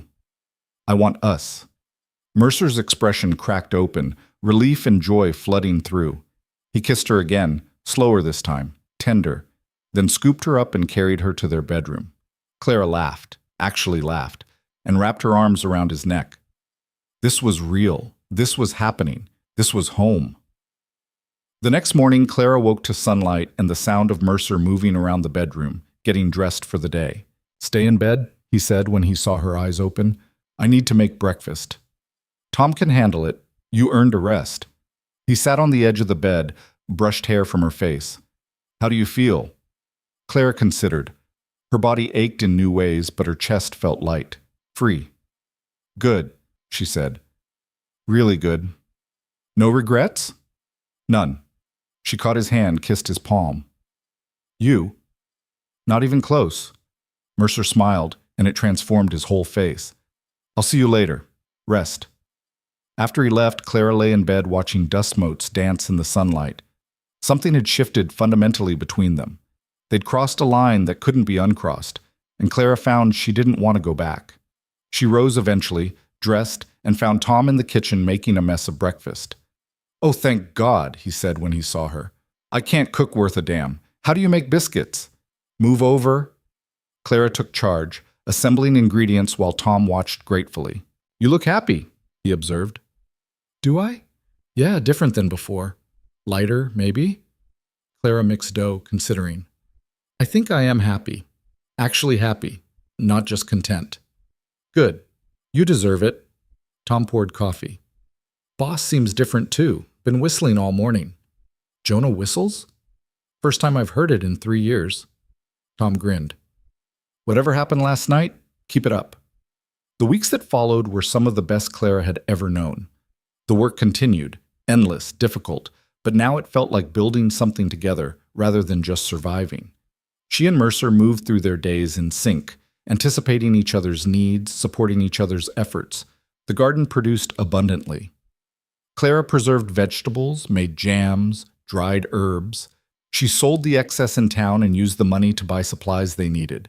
A small income she took pride in earning. In town, attitudes slowly shifted. Mrs. Warren still looked down her nose, but others started greeting Clara by name, asking about the ranch, treating her like a person rather than a curiosity. Sarah became an unlikely friend. She visited regularly, bringing books to lend, staying for tea, talking about everything and nothing. Clara learned that beneath Sarah's beauty was loneliness, a woman trapped by expectations who envied Clara's freedom. "You chose this life," Sarah said one afternoon, sitting in Clara's kitchen. "I'm still waiting for mine to choose me." "Then stop waiting," Clara said. "Choose it yourself." Sarah laughed. "If only it were that simple." "It is that simple. It's just not easy." One evening in late August, Clara and Mercer sat on the porch watching the sun set. The day's work was done, supper was over, and the land stretched out before them in shades of gold and amber. "I've been thinking," Mercer said. "About what?" "Expanding. Maybe another 100 acres if we can get the lease. More cattle, better breeding program." He looked at her. "But it'll mean more work, longer hours. Might need to hire another hand." "Can we afford it? With the calf sales and what you're bringing in from the garden?" "Yeah, we can afford it." Clara thought about it. More work meant more stress, more risk, but it also meant growth, progress, building towards something bigger. "Do it," she said. "You sure?" "I'm sure. This ranch can handle it. We can handle it." Mercer pulled her close, kissed the top of her head. "I love you." The words came so naturally, so easily, that it took Clara a moment to register them. "What?" "I love you," he repeated, no hesitation. "I should have said it sooner, but I'm saying it now. I love you, Clara."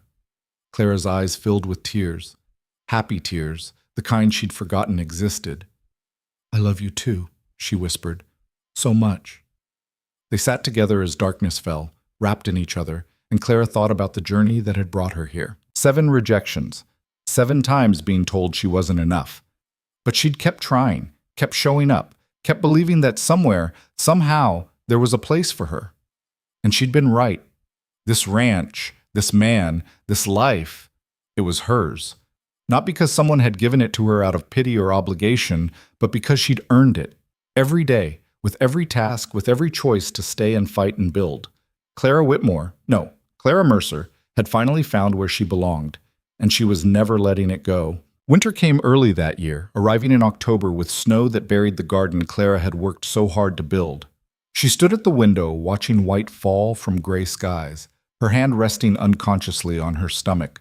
Behind her, Mercer moved through the house, stoking fires, checking supplies, preparing for the months of isolation ahead. "You're quiet," he said, coming to stand beside her. Clara turned to face him. "I'm pregnant." The words hung in the air between them. Mercer went very still. "You're sure?" "I've missed 2 cycles. I'm tired all the time. And yesterday I threw up my breakfast." Clara tried to read his expression. "I'm sure." Mercer pulled her into his arms, held her so tight she could barely breathe. When he finally let go, his eyes were wet. "A baby," he said, voice rough. "We're having a baby." "Are you happy about it?" "Happy? Clara, I'm—" He stopped, overwhelmed. "I never thought I'd have this. A wife, a family. I'd made peace with being alone." "Oh, you're not alone anymore." "No." He kissed her, gentle. "I'm not." They told Tom and Billy that evening over supper. Tom whooped and clapped Mercer on the back. Billy went red and stammered congratulations. The joy was genuine, uncomplicated. But later, alone in bed, Clara let herself feel the fear. "What if I'm not ready?" she whispered into the darkness. Mercer rolled to face her. "For what?" "Being a mother, raising a child out here. What if I can't do it?" "You'll do it the same way you've done everything else. One day at a time, figuring it out as you go." "That's not reassuring. It's honest." His hand found hers under the blankets. "You think I know how to be a father? I don't. We'll learn together." Clara wanted to believe him, wanted to think that love and effort were enough. The next morning, she woke to cramping pain that made her gasp. "Mercer," she called, voice tight. He was at her side immediately. "What's wrong?" "I don't know. It hurts." The pain intensified. Clara curled on her side, trying to breathe through it. Mercer's face went pale. "I'm getting Tom. He can ride to town, fetch the doctor." "There's no time." But he was already gone. Clara heard him shouting for Tom, heard horses being saddled. The pain came in waves now, sharp and terrible. When Mercer returned, Clara was bleeding. She saw his face when he noticed, saw fear replace hope. He sat beside her, held her hand, and didn't say the words they both knew were true. The baby was gone. The doctor arrived 3 hours later, examined Clara, confirmed what she already knew. A miscarriage. Common, especially for first pregnancies. Nothing she'd done wrong. Sometimes these things just happened. The words were meant to be comforting. They felt like ash. After the doctor left, Clara lay in bed staring at the ceiling. Mercer sat beside her, silent. What was there to say? "I'm sorry," Clara finally whispered. "Don't." Mercer's voice was rough. "Don't apologize for something you couldn't control." "I wanted this. I wanted to give you a child." "I know." He touched her face, wiped away tears she hadn't realized were falling. "I wanted it too. But Clara, listen to me. You are enough. With or without a baby, you're enough." Clara turned away. She knew he meant it, knew he loved her, but the grief was too fresh, too raw. The days that followed were dark. Clara moved through tasks mechanically, cooking, cleaning, tending to what needed tending. But the life had gone out of her. The spark that had been building since she'd arrived on the ranch flickered and dimmed. Mercer tried to help, tried to comfort her. But grief was a solitary country, and Clara was lost in it. A week after the miscarriage, Sarah appeared at the ranch. "I heard," she said simply. "I'm sorry." Clara let her in because refusing seemed like too much effort. They sat at the kitchen table with tea neither of them drank. "I lost a baby once," Sarah said quietly. Clara looked up, startled. "You were pregnant?" 4 years ago, I was young, stupid, in love with a man who promised to marry me." Sarah's smile was bitter. "He left when I told him. I lost the baby 2 months later. No one ever knew except my mother, and she made sure it stayed that way." I'm sorry. Don't be. I'm telling you because I know what this feels like. The guilt, the grief, the sense that your body betrayed you. Sarah met her eyes. And I'm telling you it gets easier. Not better, not quickly, but easier. I don't know how to move past this. You don't move past it. You move through it, day by day, hour by hour. Sarah reached across the table, took Clara's hand. And you let people help you. That's the part I got wrong. I tried to do it alone and it nearly destroyed me. After Sarah left, Clara sat with those words. Let people help you. That night, she finally talked to Mercer. Really talked. About the fear, the guilt, the sense of failure. About how she'd started to believe she was building something permanent only to have it ripped away. Mercer listened. Didn't try to fix it, didn't offer empty platitudes, just held her while she cried and told her he was there. I keep thinking about those 7 platforms, Clara said eventually. All those rejections, and I thought, finally, I found where I belong. Finally, I'm enough. But maybe I'm not. Clara, no. Let me finish. She pulled back, looked at him. Maybe being enough isn't about having everything go right. Maybe it's about surviving when things go wrong, about choosing to keep going even when it hurts. Mercer's eyes were bright. Yeah, maybe it is. I'm not giving up, Clara said, fierce. On us, on this ranch, on the idea of a family someday. I'm not giving up. I know you're not. You never have. They held each other as winter wind rattled the windows, and Clara felt the first small crack in the wall of grief. Christmas came quietly. They didn't celebrate much. A decent meal, small gifts exchanged. Tom carved Clara a wooden box for her sewing supplies. Billy gave her wildflower seeds for the spring garden. Mercer gave her a book of poetry he'd ordered from back east, something beautiful and impractical. Clara gave Mercer a new hat she'd stitched herself, waterproofed and warm. She gave Tom and Billy each a thick scarf for the brutal cold. It wasn't much, but sitting around the table together, eating Clara's roasted chicken while snow piled against the windows, it felt like family. Tell us about your people, Tom said to Billy. You never talk about them. Billy shifted uncomfortably. Not much to tell. Come on, it's Christmas. Everyone's got a story. Billy was quiet for a long moment. My pa was a drunk, mean one. Beat my ma until she couldn't take it anymore. She died when I was 12. I left home at 14, been working ranches ever since.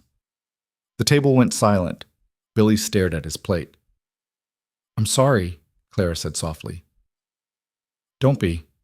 Leaving was the best thing I ever did. Billy looked up, met her eyes. What I'm saying is, family isn't just blood. It's the people who choose to stay. Clara felt tears prick her eyes. Yeah, it is. After supper, Mercer pulled her aside. You all right? I think so. Better than I was. Clara leaned against him. Thank you. For what? For staying. For not giving up on me when I was falling apart. Clara. He turned her to face him. I meant what I said that first week. We're partners. That means we carry each other when we need carrying. Even when it's hard. Especially when it's hard. The new year arrived with brutal cold and the kind of work that left no room for dwelling on loss. Cattle needed feeding. Ice needed breaking. Fences needed constant repair. Clara threw herself into it, grateful for exhaustion that let her sleep. In late January, a blizzard hit. It came fast and vicious, burying the ranch in 3 feet of snow. Mercer and the men worked around the clock to keep the cattle alive, to prevent frozen water supplies, to keep the house from being buried entirely. On the 3rd day, Tom didn't come back from checking the south pasture. Mercer rode out to find him in whiteout conditions that made visibility impossible. Clara stood at the window, heart in her throat, watching for any sign of them. 2 hours passed. Then 3. Billy paced the kitchen, unable to sit still. I should have gone with them. You needed to stay here, keep the fires going. Clara spoke calmly despite the fear churning in her stomach. What if they're lost? What if they'll make it back? They have to. But she wasn't sure. The storm was too strong, the cold too brutal. Men died in weather like this. At hour 4, Clara made a decision. I'm going after them. Billy grabbed her arm. That's suicide. So is sitting here doing nothing. Clara pulled on her heaviest coat, wrapped her face against the cold. I know this land. I've been riding it for months. Clara, please, keep the fires burning. If we're not back by dark, ride to town for help. She went before he could stop her. The cold was unlike anything Clara had ever experienced. It went straight through layers of wool and leather, found bone, and froze it. The wind screamed. Snow came sideways, stinging her face, blinding her. But Clara knew where Mercer would have gone, knew the path to the south pasture, the places where a man might take shelter. She pushed forward, trusting her mare to find footing in the drifts. She found them half a mile out, huddled against a rock outcropping. Tom was barely conscious, his leg twisted at a wrong angle. Mercer was trying to keep him warm, but hypothermia was setting in for both of them. Clara! Mercer's voice was slurred. What are you doing here? Saving your life. Can you ride? Tom can't. His leg. I know. We'll double up. Both of you on your horse. I'll lead. Between the three of them, they got Tom mounted. Mercer climbed up behind him, holding him in place. Clara took the reins of Mercer's horse and led them back, her mare finding the path home through sheer instinct. Billy had the door open when they arrived. Together, they got Tom inside, laid him by the fire. His leg was broken badly, bone visible through torn fabric. We need to set it, Clara said. I don't know how, Billy admitted. I do.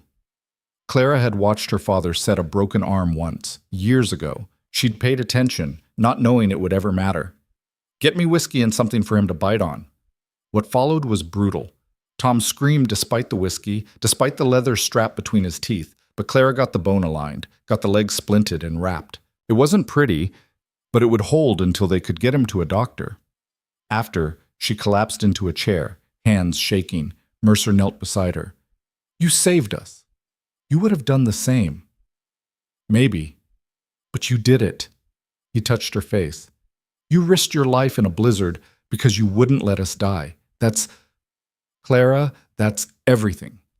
She looked at him, this man she'd married out of desperation who'd become the center of her world. I love you. I couldn't lose you. You won't. I'm not going anywhere. The storm finally broke 3 days later. Mercer rode to town and brought back the doctor, who examined Tom's leg and declared Clara's work saved it. Where'd you learn to set a brake like that? The doctor asked. Necessity, Clara said simply. Tom recovered slowly. The leg would heal, but he'd walk with a limp for the rest of his life. He took it with grace. Could have been worse, he said. Could have lost the leg entirely. Or my life. I'm sorry this happened, Clara told him. Don't be. Accidents happen. You did what needed doing. Tom smiled. Besides, now I've got a story to tell. The time Mrs. Mercer saved my life in a blizzard. That'll get me drinks in town for years. As winter slowly released its grip, Clara found herself changing. The grief over the lost baby was still there, would always be there. But it had settled into something she could carry instead of something that buried her.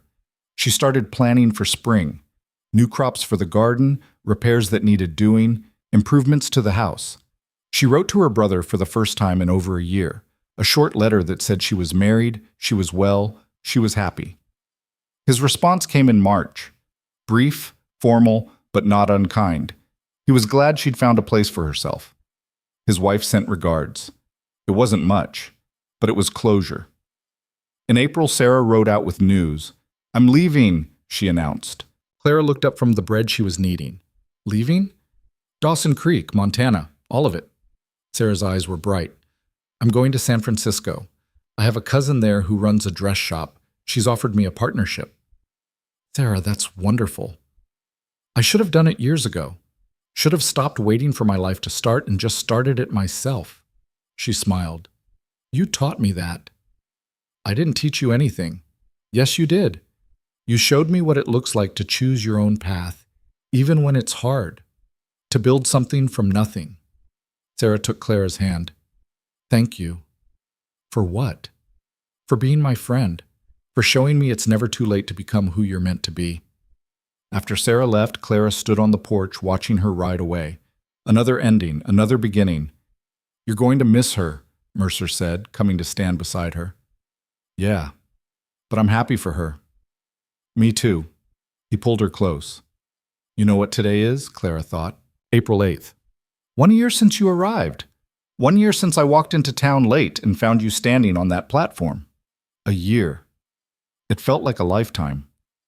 Best decision I ever made, Mercer said quietly. Clara turned in his arms. Choosing me? Yeah, choosing you. Summer arrived with heat and abundance. The garden exploded with growth, producing more than Clara had dared hope for. The cattle thrived. The ranch prospered. In July, Clara realized she was pregnant again. This time, she waited a month before telling Mercer.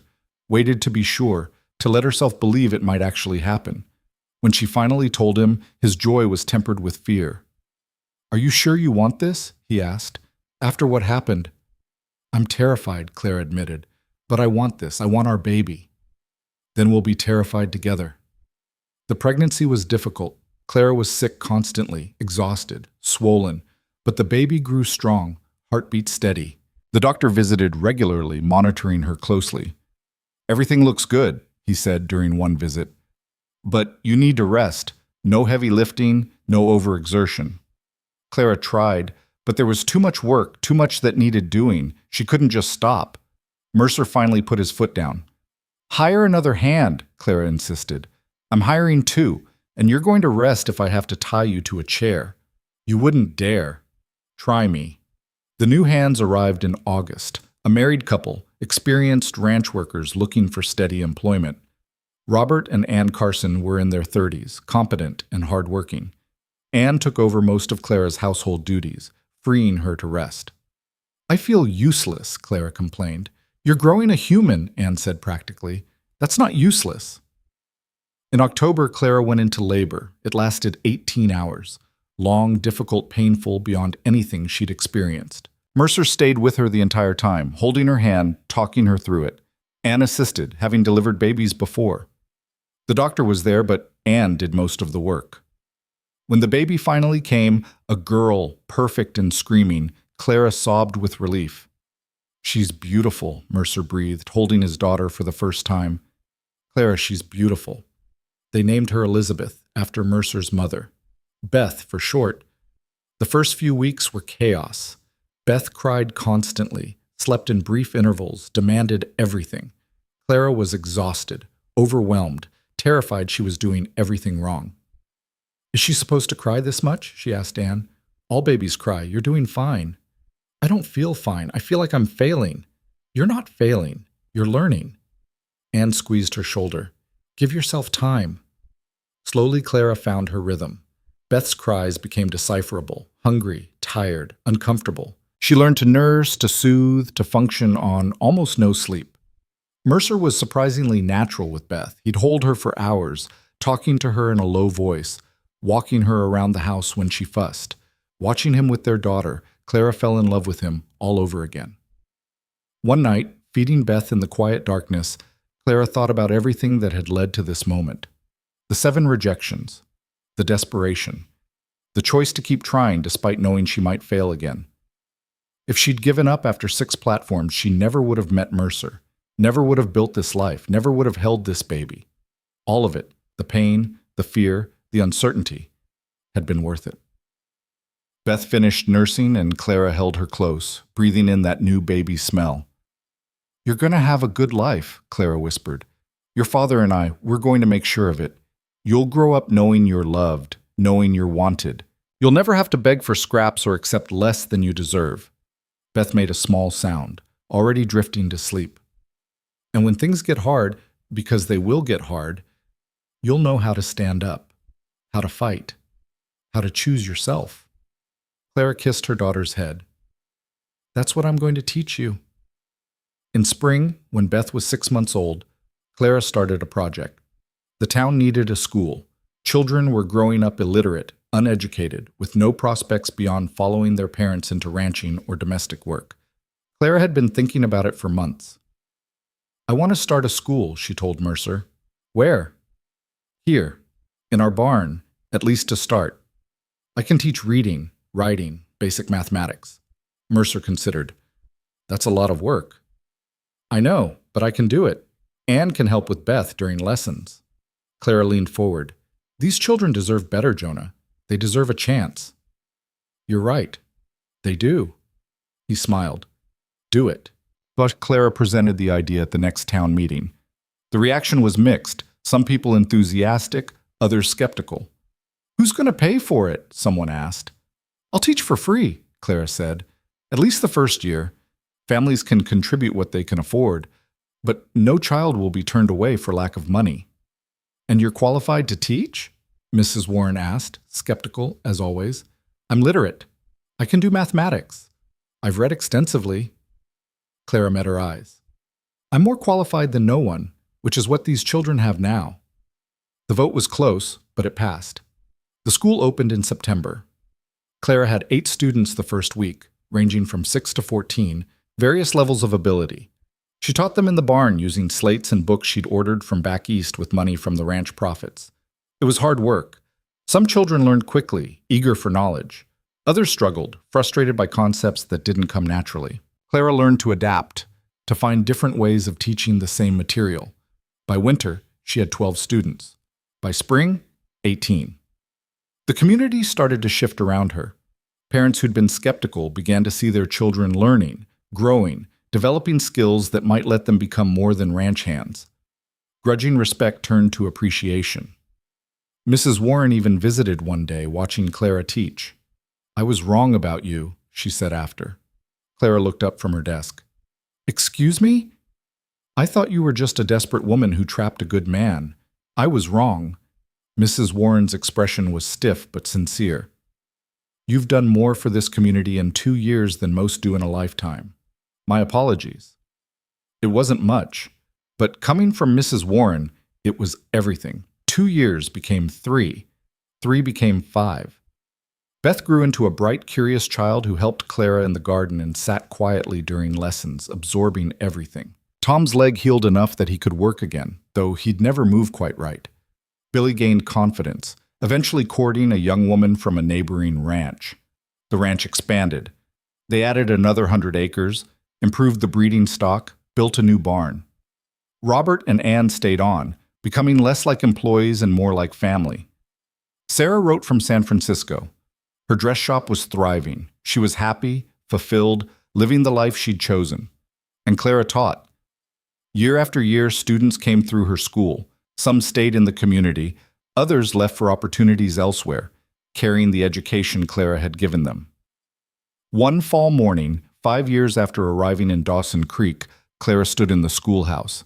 They'd built a proper building finally, with the community's help, and looked at her students. 23 children, all learning, all growing. A knock on the door interrupted the lesson. A young woman stood there, travel-worn, clutching a carpet bag. I'm sorry to interrupt, she said nervously. I'm looking for Mrs. Mercer. I heard she runs a school here. Clara walked to the door. I'm Mrs. Mercer. The woman's face flooded with relief. I came from Iowa. I heard about what you're doing here, how you teach children regardless of their ability to pay. I was wondering, she swallowed hard, I was wondering if you might need help. I can teach. I'm good with children. I just need a chance. Clara looked at this woman, young, uncertain, desperate for opportunity, and saw herself 5 years ago. What's your name? Clara asked. Margaret. Margaret Holmes. Well, Margaret, I think we can find a place for you. Clara stepped aside. Come in. Let me show you around. As Margaret entered, Clara caught Mercer's eye through the window. He was out front with Beth, having brought her to school. He smiled, knowing exactly what Clara was thinking. This was how it worked. You got your chance, you built something, and then you gave others their chance. You paid forward the opportunities you'd been given. That evening, after Margaret had been settled in the spare room and Beth was asleep, Clara and Mercer sat on the porch watching the sun set. You're thinking, Mercer observed. I'm remembering that platform, standing there for the 7th time, sure I'd be rejected again. Clara took his hand. If I'd given up after 6, if I'd decided it wasn't worth trying again. But you didn't give up. No, I didn't. She looked at him. And everything I have now, everything we built, it exists because I was too stubborn to quit. Not stubborn, strong. Mercer kissed her temple. There's a difference. Clara thought about that, about strength versus stubbornness, about survival versus living, about all the small choices that had led to this moment. "I want Beth to know that," she said, "when she's older. I want her to know that being rejected doesn't mean being worthless, that sometimes the best things come after you've been told no 100 times." "We'll teach her," Mercer promised. "Together." They sat in comfortable silence as stars emerged one by one, the same stars that had watched Clara stand on that platform, that had witnessed her transformation from overlooked woman to someone who mattered. She'd learned something important in these 5 years, something she wished she could tell her younger self. Your worth isn't determined by who chooses you. It's determined by who you choose to become. Clara had chosen to become someone who didn't give up, someone who built instead of broke, someone who took chances and worked hard and refused to be invisible. And in doing that, she'd created a life that mattered. Not because it was perfect. It wasn't. Not because it was easy. It never was. But because it was real. Because it was hers. Because she'd earned every single piece of it through grit and determination and the kind of stubborn hope that refuses to die. The woman no one chose had become the woman nobody could ignore. And that made all the difference.